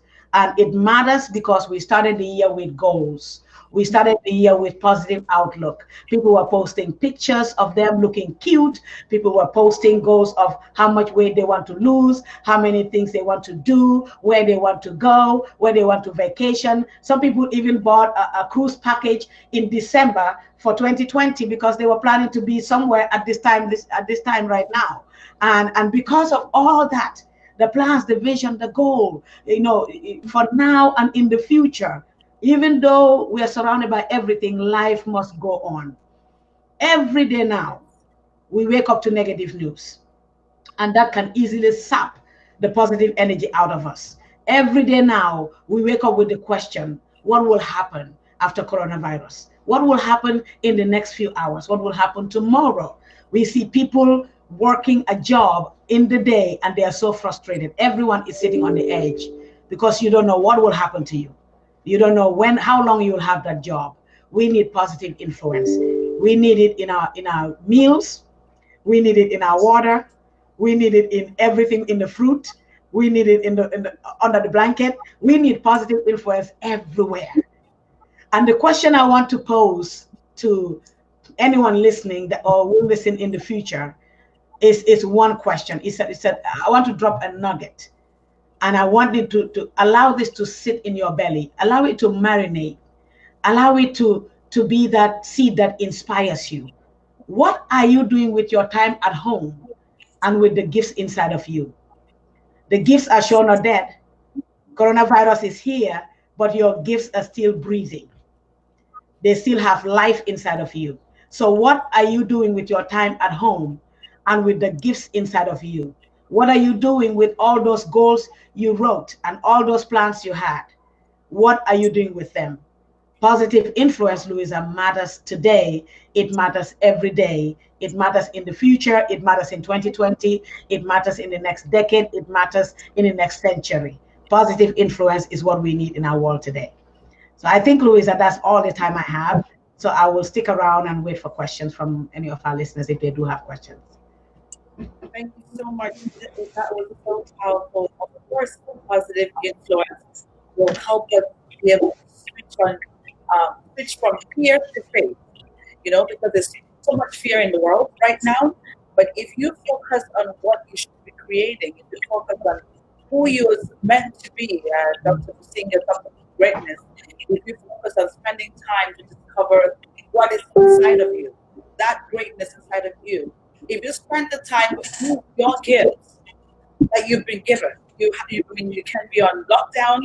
We are all quarantined, but your gifts are not quarantined. Your destiny is not quarantined. Your brain is not quarantined. So you can still use your brain during this period. So what are you doing? Just like Dr. Margaret has asked you that question. What are you doing during the season of lockdown? Are you just tossing on your bed from left to right every single day and really not making use of your time? How are you taking it on? Are you filled with anxiety, with pain, with stress, with fear? And it's okay to feel that way. But I think you've done that for quite some time. I'm going to encourage you to watch and control the things that you listen to, because the things that you listen to will drive your next move. So you want to stick around with global speakers and global leaders like what we have today, and listen to great messages, listen to great speakers share with you what they're doing in their world. And that should encourage you to begin to think on a daily basis, what can you do? You could even journal. You could even still continue to plan those dreams, because post-COVID, it looks like it's going to go so fast. As soon as the virus is done, things are going to go really fast. And if you're not ready, you'll find yourself wanting. So this is a good time for you to prepare and be civil. I'm going to remind you, be civil, treat others the way that you want to be treated as part of influence as well. How can you be that person of influence in your sphere? I mean, around people around you, in your community. What can you do? How can you help to, better people's lives right now, even when you're at home? What can you do? There are those gifts, there's all those skills, those talents that only you have, that are unique to you alone. We are all unique, and that's what makes us special. That's the greatness that is inside of us. So you must be ready to use it. So if you're just joining us, and all manners matter, it's so good to have you, Mina Toj. My Instagram family, is so good to have you here. And I am so excited. And this is the World Civility Day Virtual Summit.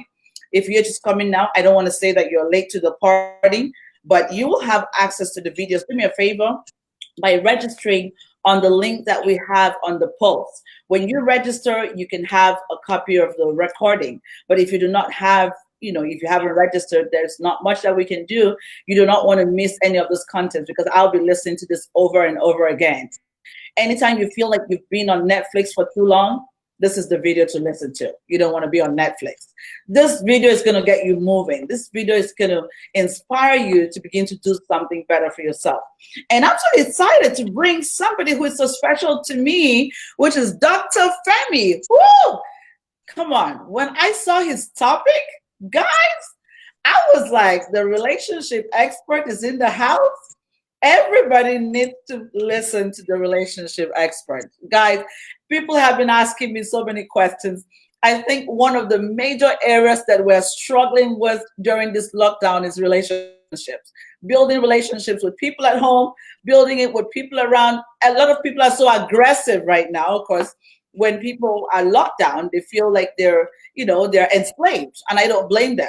But the relationship expert is in the house today, and you can bring your question. If you're struggling, if you feel like, you want to throw your kids out of the window, the relationship expert is right here. Come bring your question. If you feel like you want to punch your spouse in the face, bring your question right now, because he's ready to share the right tools that's going to help you to manage this lockdown without actually going crazy. So let me share with you his bio. Dr. Femi Ogunjimi is a global relationship expert.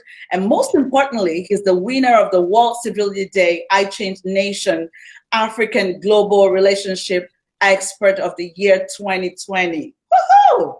He is also a TV host of Dr. Femi's show, United Nations representative, and an author of many books, including Revelations of Relationship. And Dr. Femi, it's so interesting. I don't know if you noticed that Dr. Margaret is a relationship expert as well. So I'm sure she must be very happy to have you in the house here. Yeah, Dr. Margaret. Nice to meet you. What you don't know about finding true love and sustaining relationship. You see me smiling his when latest book, your topic, I smile.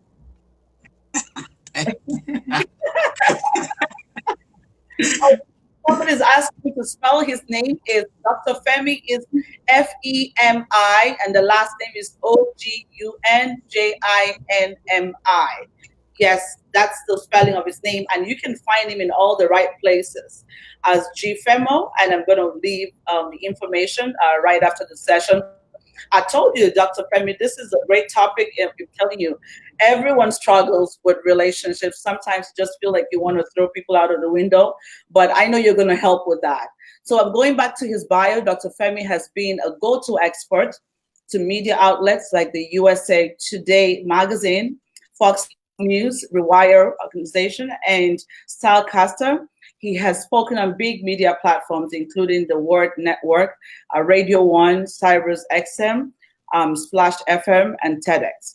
His speech on TEDx has received over 3 million views and growing by 100,000 views every month. Apart from keynoting and speaking at conferences across the United States and overseas, Dr. Femi also conducts his own relationship programs. His signature conference, A Revolution of Relationship Seminars, occurs every year in the United States and has been conducted internationally in Nigeria. Where have I been? I need to be there next year. Dr. Femi is the founder of National Relationship Equity Day, an organization that has created a National Awareness Day celebrated June 24th of every year. National Relationship Equity Day is dedicated to eradicating gender inequity in relationship and promoting the use of gifts, values, skill set, and interest as a way of defining roles in relationship other than gender. So guys, join me to welcome Dr. Femi to the house. Woo-hoo-hoo-hoo! We're all excited. Thank you. I can't even wait for you to just kind of jump right in, because I think your topic is so amazing, how to let go of past hurts and avoid it from coming up in your new relationship. And I think that's civility, if you ask me. Take a moment to say hello to the audience and just jump right into the presentation for the next 10 minutes. Over to you. Sure. Hello, everyone. As I've been introduced, my name is Dr. Femi, mostly known as GFM. I'm a global relationship expert. who is improving the lives of singles and couples all over the world for the past 11 years. So, Louisa, thank you for that introduction. I really appreciate you. And I'm glad to be here to give you all the nuggets and information on how to improve your relationship journey. So, shall we begin? Louisa, do I have the mic For it, now to go ahead? for it. Go for it. Do All your right. So, all right, do my thing. All right, for those of you that are probably single, this is going to be a good information for you. And I hope that once I'm done sharing this powerful nugget with you, that we'll get to answer some questions that will be relating to those that are in a relationship, the ones that are married, or maybe you are just dating or you are engaged. And I'll be giving you unleashing information on how to rekindle your love and how to spice things up a little bit and how to get through conflict and argument in relationship. But first, let me share information for my single folks out there that are still testing the water and making sure that things are okay. All right, how do you heal from past wounds? Because one of the issues that I've seen coaching a lot of clients that come to me, especially single folks, is that they keep running into the same problem. They get into a new relationship and the relationship doesn't work, and they get into a fight and arguments with their partner, and they realize that the reason why they are fighting is because something is triggering what has happened to them in the past. So their past keeps showing up in the new relationship, and they don't know how to not allow that to fester or to happen. And what I always tell them is, first of all, you did not fully heal from your past. So how can you fully heal from your past? First thing that needs to happen is when you get out of a relationship, you first need to identify the mistakes that you made. Don't point fingers. Don't do this. Don't look at the other way around. You need to look internally. You need to look at the mirror. See the person that you see in the mirror. It is yourself. So you need to own the mistake. Don't listen. Did you get that? On the mistake, don't listen. So, meaning that you need to identify the mistakes you made, the signs that showed up that you didn't pay attention to. Maybe what you said that you shouldn't have said. Maybe you acted in the wrong way that you shouldn't have acted out in that way. Maybe these are the mistakes that you made going into that relationship. So you need to have time to think about what you did wrong in that relationship, because it takes two people to tango. So it takes two people to dance. So you also play a role in that relationship. It is not the time to start saying, well, he dragged me into it. She dragged me into that relationship. He said that. He did that. She did that. No, it's what you did first. So once you've done that, the next thing you need to do is delete the old contact. Now, that is hard to do. Delete the contact, especially you know that you are not going back to this relationship with this person. Delete the contact. Why am I telling you that? Having that person's contact on your phone is temptation. It is temptation. It will influence you to call that person, to probably want to have a talk and have a closure. You don't need closure at this time. The only closure you need is what I just told you. The me time to yourself to identify the mistakes you made. Because when you're trying to have a closure when you are not fully healed, guess what happens? The person finds a way to put the blame on you. And you keep drowning yourself into the same emotional pain that you've always had. Or two, what happens is they sweet talk you, you have a closure, you have time to talk to them, they sweet talk you, and you fall back into their arms. And now you are knocking boots all over again. Okay? You are going back to the same problems that you once had. So you need to delete the contact. And I'm going to give you two scriptures, two powerful scriptures that back this up. Remember what happened in the Garden of Eden when Eve was tempted, and she fell for Satan's temptation. And she went back to Adam and convinced Adam to eat the apple. But guess what happened at the end of the day? God dragged them out of Eden. God did what? Dragged them out of that Garden of Eden, and God put an angel right in front of the Garden of Eden so that nobody could get back, so that Adam and Eve could not get back. What does that really mean? God does not want you to go back to where the temptation was. So you got to delete and get yourself out of that. Guess what happened with Joseph as well? When Potiphar's wife wanted to sleep with him, guess what? He left his coat and he ran away from the house. So he left where the temptation was. So if the temptation is having that contact of that person on your phone, you have to get rid of it, because otherwise it's going to tempt you and draw you back into them again. And the last thing that you need to do is to heal before you deal. Heal before you deal. And healing takes time.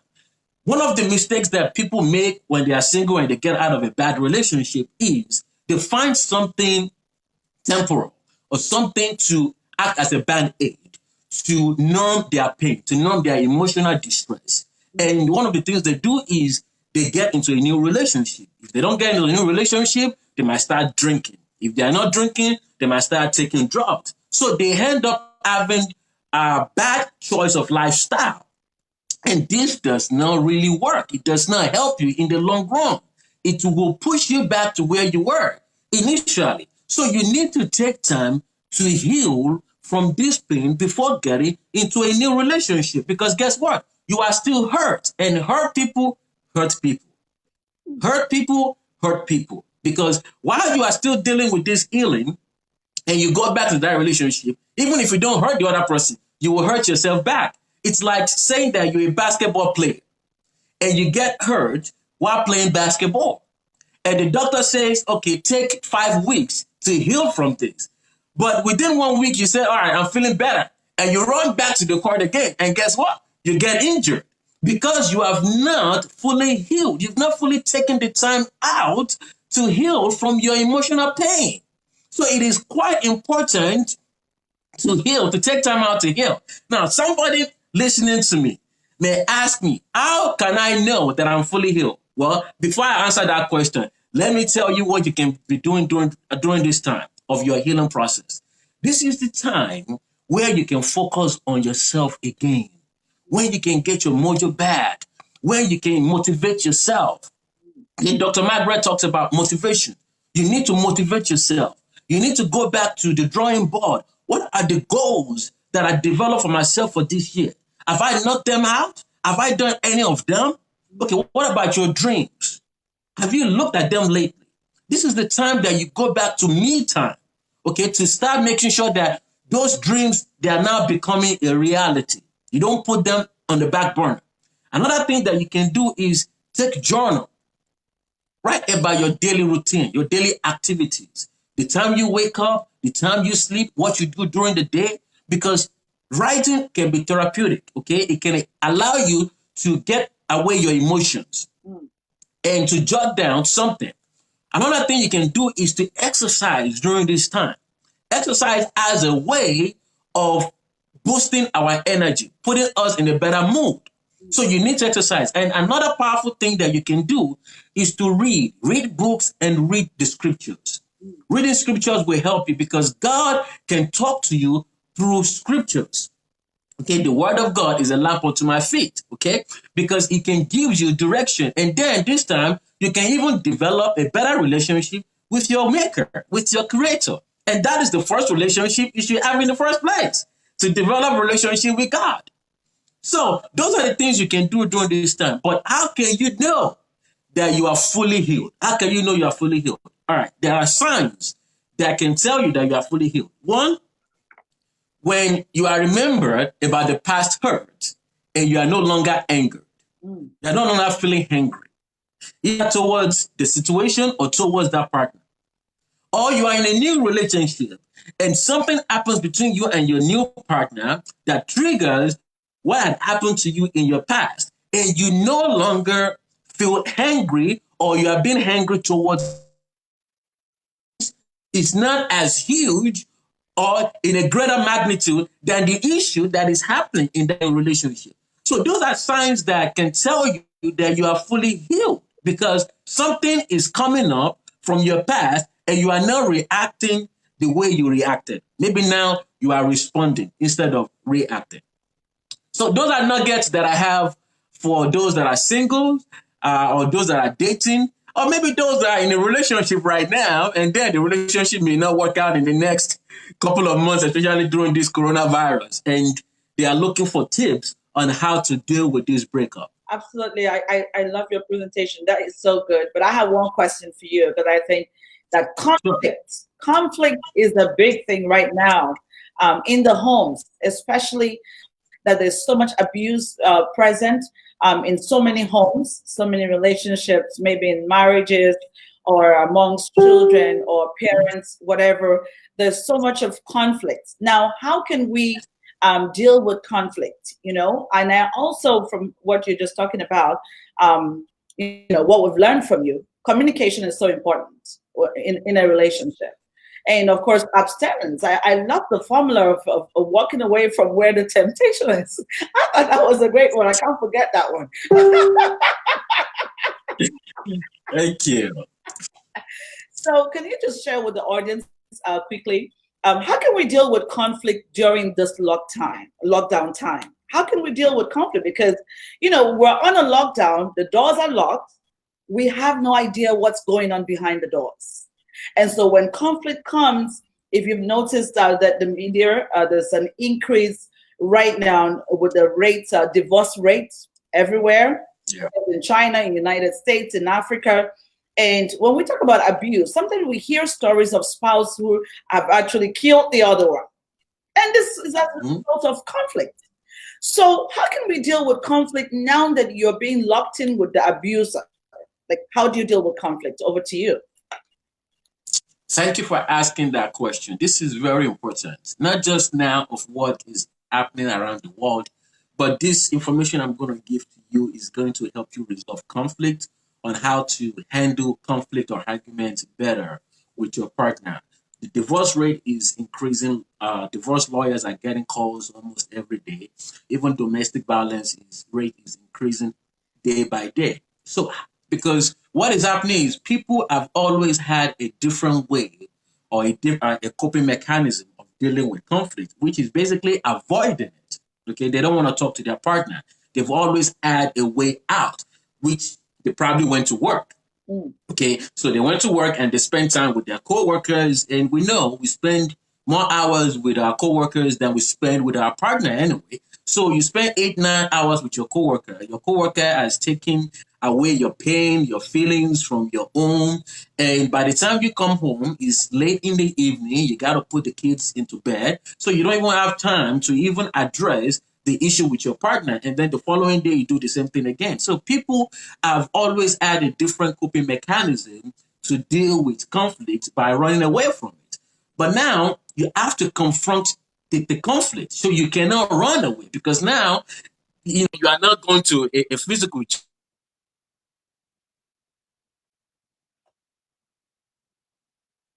Okay, it looks like we lost Dr. Femi, but I'm sure he's going to be back. And that was such a great topic that even I want to learn more about conflict right now. We've had so many questions concerning conflicts in the home right now during the lockdown.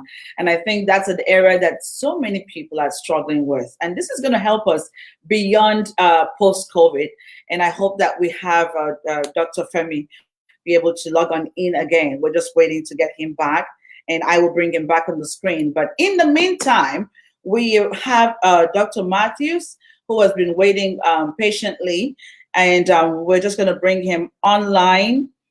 He's been connecting, but it keeps disconnecting. And I love his topic. We've had so many questions with regards to genius civility.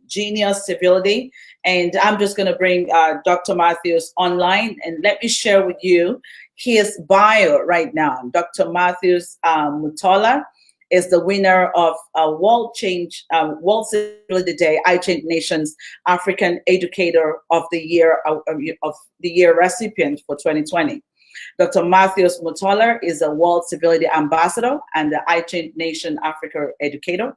He is a life coach with an intrinsic passion to help you discover your purpose in life, maximize your potential, and die empty. I love that. And he has a book to support that, The Art of Dying Empty. So I'm sure he's going to talk to us a bit about dying empty. That's something that we should focus on while we're home right now.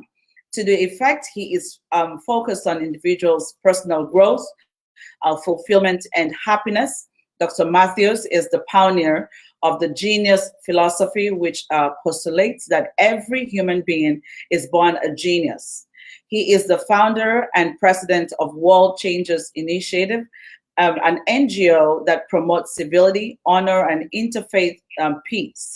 Dr. Matthews is the author of 6 life-changing books and holds a Doctor of Philosophy from the United Graduate College and Seminary International. And so, ladies and gentlemen, help me welcome Dr. Matthews. I want to say that those of us who are on Instagram, if this goes up, I'm going to bring you guys back on because I know we are having fun. So, over to you, Dr. Matthews. I love your topic, genius civility. First of all, I have to apologize that it's been so difficult for you to connect. But I guess because your message is supposed to unlock someone's destiny, that's why you've been struggling. So go for it and just hit us on with the genius civility. Over to you. I just like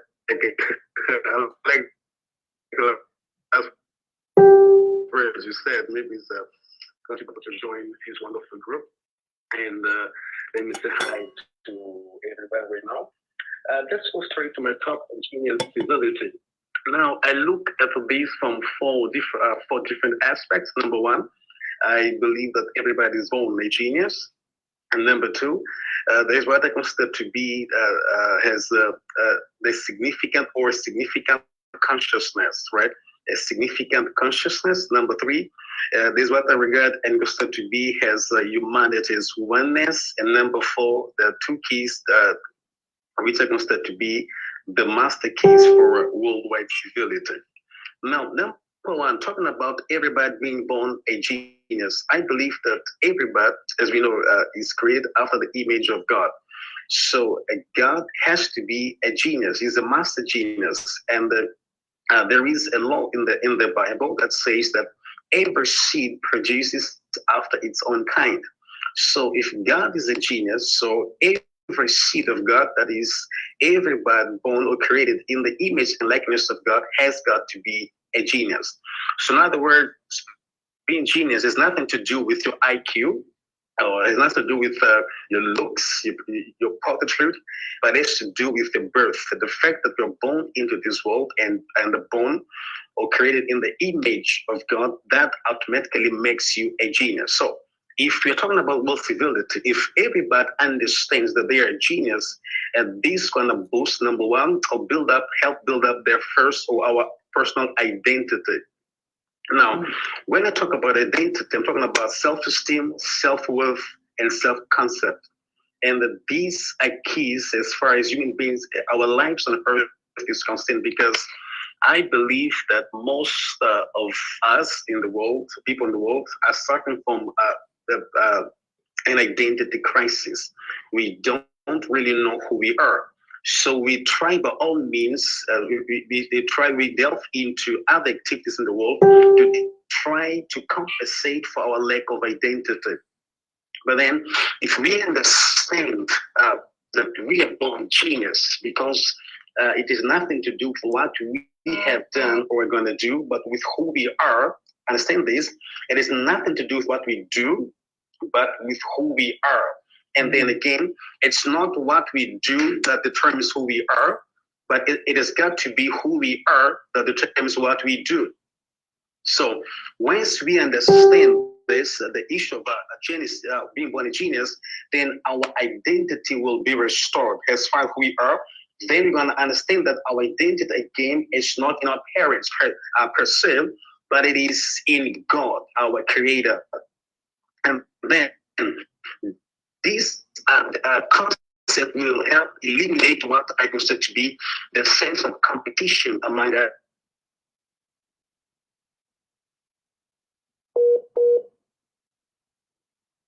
Okay, please just bear with us. I hope that we can get Dr. Matthews back. Perfect. We have you back. Mm-hmm. Can you hear me? I can hear you now. Yes, please. Hello? Yes, I can hear you now. Wonderful, wonderful. So, thank you. So we're saying that if we understand our aspect of the being born a genius, it is apart from helping build our identity, it will also destroy amongst us the spirit of competition, yet building us a sense of complementation, where we understand that we are here to complement each other as human beings. And then these will also foster in us the practice of the golden rule. Like do unto others as you want it to be done unto you. And then I think one of the great aspect is as far as being born a genius is concerned, it will help build faith in me, right? Where I have to learn to believe in myself, because I think one of the greatest challenges we're having today in the whole world is lack of faith in ourselves. Yes, some of us believe in God, others do not. But then the greatest challenge is even amongst us who believe in God, it comes down to believing in me, right? Faith in ourselves. We have faith in God. That's wonderful. We have faith in our friends or brothers or mentors or pastors, etc., which is great. But then I think life is more predicated on how much you believe in yourself than in how much you believe in others. So when it comes down to building a sense of a significant consciousness, it will help me understand 4 things. Number one, that I am a gift, God's gift to my generation, right? Because I think to practice genius civility, we need to understand, if we are to really practice civility worldwide and cause an impact, each and every one of us needs to understand that we have a God-given role to play in this earth, right? It's like we are a gift from God to our generation. So it's like God looked in the whole world. It's like he saw a need, yes. Then he sent us to fulfill that need as part of our divine assignment. So we are God's gift to our generation. Then automatically, that will make me understand that I am a solution to a problem. Right? I came specifically to the world to solve a problem amongst humanity. So me solving this problem and you, doctor, solving your problem, I mean your problem as far as your assignment is concerned, and other people doing the very same thing, then at the end of the day we help make the world a better place, because like I said, we will not be in competition. We understand that each one of us is important because we got a role to play as far as making the world a better place to be or to live in. Just like the Lord's Prayer says, the Lord's Prayer, Jesus says, on earth as it is, His will has to be done on earth as it is in heaven. Amen. And understand that it is our assignment to make the earth be like heaven. And that's what we call civility. Civility has got a big role to play as far as that is concerned. Again, then the other beautiful thing is when we talk about genius civility, it's going to help us understand that if we are creating the image of God, then we are created and born with an unlimited potential. That means we have come to earth. We are born, we're born winners to be celebrated. That's number one. Number two, we have come to earth to empty ourselves. It's like we're born pregnant. And what we carry in ourselves is a God assignment, right? We're here to fulfill a purpose, a mission. And then we have to go back to give a report. I like that one. I love it all. You know, I just kind of feel like screaming, but I'm just gonna take a moment to just acknowledge that Dr. Rivers is in the house. And Dr. Rivers, you are amazing. We love you. Thank you so much for honoring the call, because if you did not, we wouldn't have what we're doing today. So thank you so much. But Dr. Matthews, I'm just gonna please just keep hitting it on that you just told me that I'm a solution. That's all I need to hear. So go ahead, please. That's right. Well, thank you, Dr. Rivers, for being part of this party. Thank you so much for allowing us to be in this together and for mentoring us. So, when you talk about humanity's oneness, I came to understand that number one, we all come from the very same source, which is God, the Creator. So, if we all come from the very same source, I see our parents as just tutors, or guardians that God has used to bring us to the world, like vehicle, so to speak. But our origin, our source is God. So, if God is our source, I mean, I'm talking about every human being on earth, all of us. We are just about, I think we are just about 8 billion right now. All of us come from the very same source. So that, number one, makes us special. Number two, it helps us understand that as humanity as a whole, we are just one family. So as a family, we ought to love, respect, honor each other, one another, and treat us with the highest possible level of dignity. And then, so in that, we help us understand that whatever I do affects you. Whatever you do affects me. And whatever both of us do affects the world, affects our environment and the world at large. So now I come down to what I consider to be the master keys for civility. Number one, it has to be love, divine love. Talking about God's love, God's unconditional love. We ain't here to judge each other, judge one another. We're here to support, to help.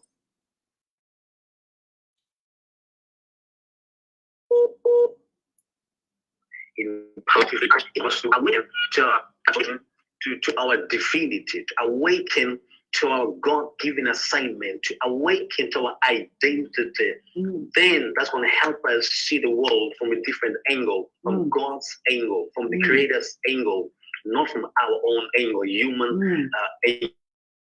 Then there is a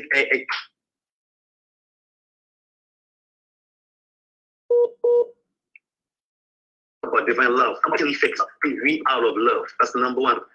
Number two, we are creatures of love, which means we are capable to love even the unlovable, quote unquote, right? We are able to love the unlovable. Also, society may know that God rejecting all that. This ability is in us. Just as it is in a seed form, we need to nurture, we need to water it, we need to practice and it grows, right? But then it is inside us, which means then we are not supposed to despise anyone in our society, our families, in the communities, and society at large. Then, if we are all creatures of love, then which means that the greatest thing of mankind is love, right?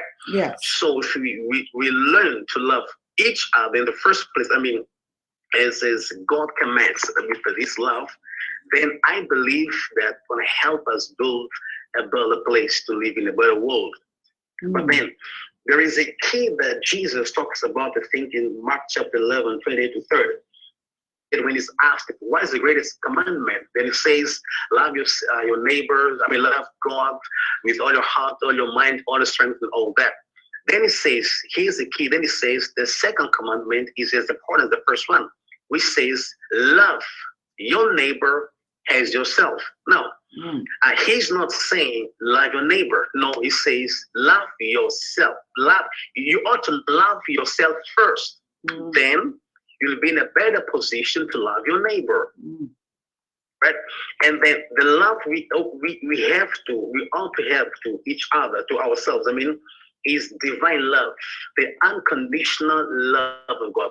Regardless to what we do, we still ought to love ourselves, because the other thing we can infer from the scripture is that you are only able to love the next person, your neighbor, the way you love yourself. You can't love the person next to you beyond that. And then I think this is a thing we if we could understand, it could in practice could help us indeed. Civility can really make the world a better place. Then the other key is just honor, because we are born of love, created by love, born of love. We're creatures of love. We love to feel important, feel appreciated, feel loved, feel honored, respected. So I think if we can practice these two things, love people, and first of all, we need to love ourselves for sure, unconditionally. Then, if we can just learn to love everybody we come across, we meet, just regardless who they are, regardless of their actions, their attitudes, whatever they do. The Bible says love conquers all. I think love conquers all. So we can just love people, let them feel important, let them know they're important to us, to God, to the world. They are special, and we know that if we keep on putting emphasis on the good things I do, eventually I'm gonna by myself overcome the bad things I do, because sometimes people wanna put emphasis on the wrong things people do rather on the good things they do. Even those who may appear not to have anything good in them, is not true. If they're Christians, I mean, they're sourced out of God. There's got to be something good in them. We just need to learn to zoom in and see, by the grace and the power of the Holy Spirit, we can see the good in them. That's a beautiful thing. So then if you learn to honor people, really honor them, treat them with dignity, with respect, let them see and feel we ain't pretending, we ain't feigning. It's from the bottom of our hearts. I believe that these two keys, love and honor, can really, really help us build a better world to be. Especially right now, when people are just in fear. People are just in fear, confused, uncertain. They're full of uncertainty in their minds, their hearts. I believe that these two keys can help us change the world. Wow, this is powerful, guys. You see why he couldn't connect? I mean, this is such a powerful message, Dr. Matthews. You know what? It's just getting everyone thinking, and giving us hope. This is a message of hope. Guys, are you still at home and still covered up in your duvet and feeling like the world is breaking apart? Listen to this message of hope. Dr. Matthews has just encouraged us. And it kind of reminds me of something that Dr. Rivers shared. He said, no one or nothing can stop you from being the genius that you're supposed to be except you. So you are a genius. It's right inside of you. Sometimes limiting beliefs gets in the way. Sometimes terror beliefs gets in the way.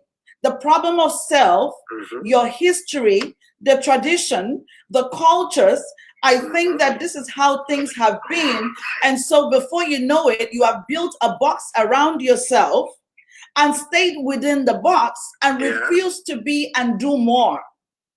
So Dr. Matthews has just challenged you that if you understand that you are a solution in this world, you are a gift to the generation, there is no way you're going to be in competition with anyone because you have something to offer. Yes.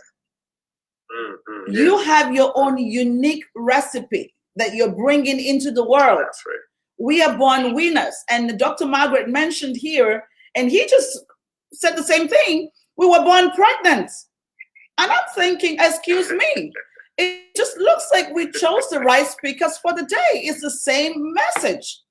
And, everyone is so excited. We are all so unique and we all come from one source. If there was ever a time that you were trying to figure out if we come from one source or not, I think now with COVID-19, we now understand that we all come from one source. Because it doesn't matter if you're white, blue, pink, or green, you are affected by COVID-19. And we are all looking up to God to take away this plague from the world. And welcome, Coach ID. It's great to have you in the house.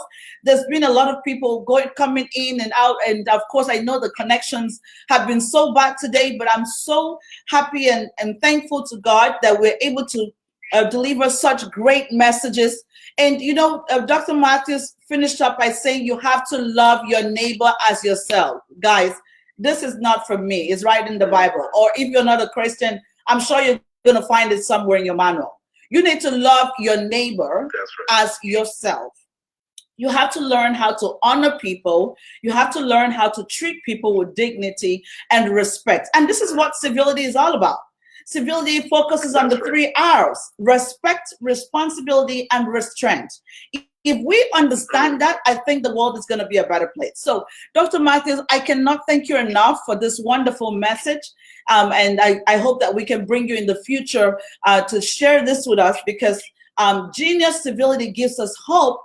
You know, you've given us something to really think about. Dr. Margaret had pushed us at one point, and then now you're hitting up the table at the other point. And I'm just thinking, you know, you really cannot sleep anymore. If you were still just kind of staying in your pajamas from morning to night after the messages that have been shared today, there's something for you to think about. There's somewhere for you to begin from. And of course, Dr. Businge had mentioned to us that you can try to work with a mentor, somebody that can help you. All of these great leaders can help you if you want to work with them. We're all from different parts of the world. Okay, so just if you, whichever message that you want to learn more about, we can't do it alone. We need ambassadors all over the world to carry on the message. So please send me an email, louisa@thecivilityacademy.com. I want to be able to connect you with all these great speakers, and we just see how we can have more people that next year, when we're celebrating World Civility Day, we will have so many testimonies that someone said, you know what, I thought I was dying until I heard this message. That's what I want to hear. And that's what we're going to have. And so everyone is just enjoying. I mean, this, you know, our viewers from Instagram are so excited, and I'm just about to bring in Dr. Jared right into the house. Dr. Jared is another, oh my God, guys, I don't even know what to tell you about Dr. Jared, but he's about to come in. But Dr. Matthews, thank you so much for your time. I'm just going to disconnect now while we have our final speaker for the day, who's Dr. Jared. Thank you so much. Thank you. And yes, the email address, I'm going to type it in the comment box below. And Dr. Jared, thank you for your patience all the way from here. The other time you gave us a message last week that got us thinking. And I remembered when you talked about civility out of the box, the theme. It's so great that you're here today, really, to talk to our viewers about what can we do where we find ourselves now. How can we, where do we begin from? If I'm locked down and we don't know how long this is going to last for, where do we begin from to make the world a better place? Right from our homes. Over to you, Dr. Jared. Thank you so much for bringing me in also to give a contribution on what we ought to do in this time of COVID-19. And I need to base my discussion on Psalms 139, verse 14. David said that he has to praise God because he's wonderful and beautifully made. And in an era like this, I need to sound a warning to the entire world that during this time, the law of respective countries has not been suspended, so that people should engage themselves on unlawful activities. And as people with civility, we have to be civil to each other. We have to respect one another. We have to be fair to one another. We have to care for one another. And we have to be concerned. And I want to echo the words of Dr. Rivers, who normally say that if you mistreat God's people, especially the weak and the vulnerable people, particularly at this time, God will act at his appropriate time. God has decided out of his own wisdom to share the world just like a small village. And at his appropriate time, he will open the world. And let me just have this to say that after COVID-19, the world is not going to be the same. The economy has been affected. Some culture has been shut down. The region has also been affected. So what we need to do in a time like this, and I like what one of the representatives said that about there's a lot of conflicts in the homes, and you post a question, what we need to do at the moment? What we need to do is to talk at each other and not at each other, because we have gotten an opportunity to understand one another. Because when things were okay, we used to run away from our homes. But now God has compelled us that we have to, with our families, We have to interact and we need to understand one another. After COVID-19, the world is not going to be the same. People are traumatized. People need to be counseled. People are affected psychologically. And that's why people of civility that we need to come in. Remember in Genesis chapter 1, verse 26, God said, let us create man in our own image and likeness. And in his image and likeness, we were created. And when he created man in verse 28, he gave us responsibility to be dominion. So what we need to do now, we have to be civil to each other. There are some people who don't have food to eat at this moment because the world is in lockdown. This is where now God wants us to be concerned, to be humanitarian, to show humanity, so that we share what we have. I have liked with what Dr. Matthews Mutara said. He has said that we love our neighbor, our brothers and sisters, the way we love ourselves. You don't need to have much to share. What we have done, and I've liked the richest people in Kenya, they have practiced a lot of civility. What they have said in a time like this, let us adopt a family, and we ought to share what we have. I want to say that by the help of God, we are going to come out of this COVID-19 stronger than ever before because we have reflected. In fact, most of us are our needs, because I've gone through in the past on how the pandemic have come to the world. After 100 years, there's always a pandemic. And I'm in the process of writing a moment, and the book I'm entitling that the whole pandemic, because in the whole pandemic, the world have come to realize that you don't need your education, you don't need your money, you don't need your fame, you don't need power, but we have to submit ourselves into the person whom we were created in his own image. So we need, as we celebrate the World Civility for 2020, which is very unique, because we are now doing it through the 5-year summit. What does that one mean? That we need to change our strategy.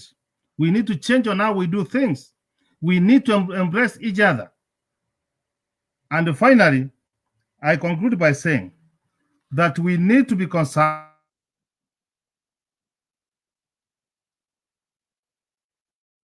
It looks like the reception went bad. Can you hear us, Dr. Jared?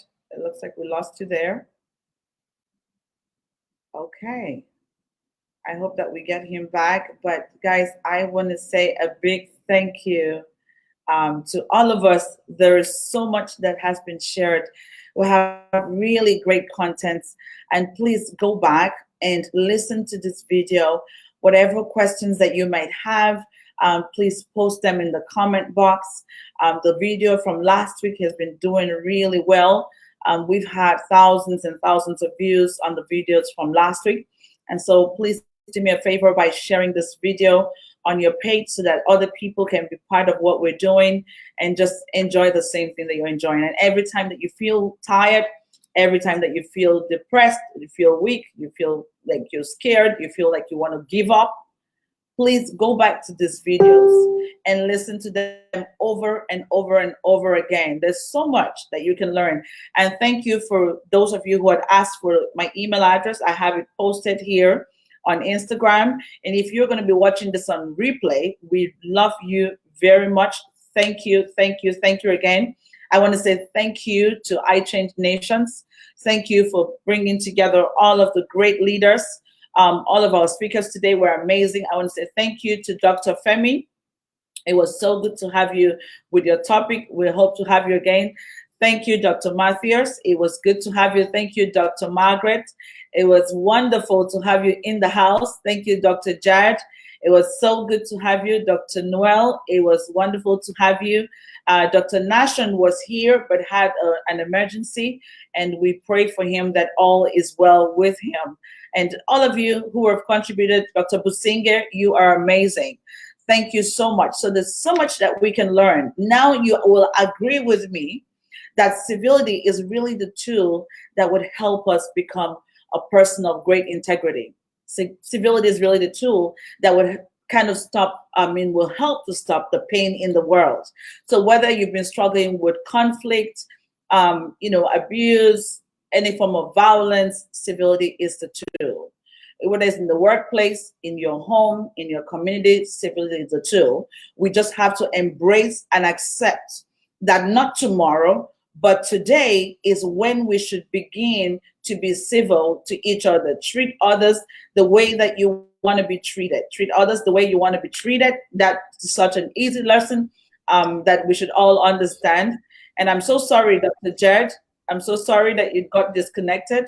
I know you were just finishing up. Can you hear me? Yes, I can hear you. Okay, yes. I know you were just finishing Hello? up, so I'm just going to finish up. Yes. Yeah, I was making these remarks that in the world today, men and women are living in fear. Mm. But what God requires of us is for us to do the right thing, even in the midst of fear. And I want to say, as well as civil ambassadors, that we have got work to do, and we have to do it by the help of God. Thank you.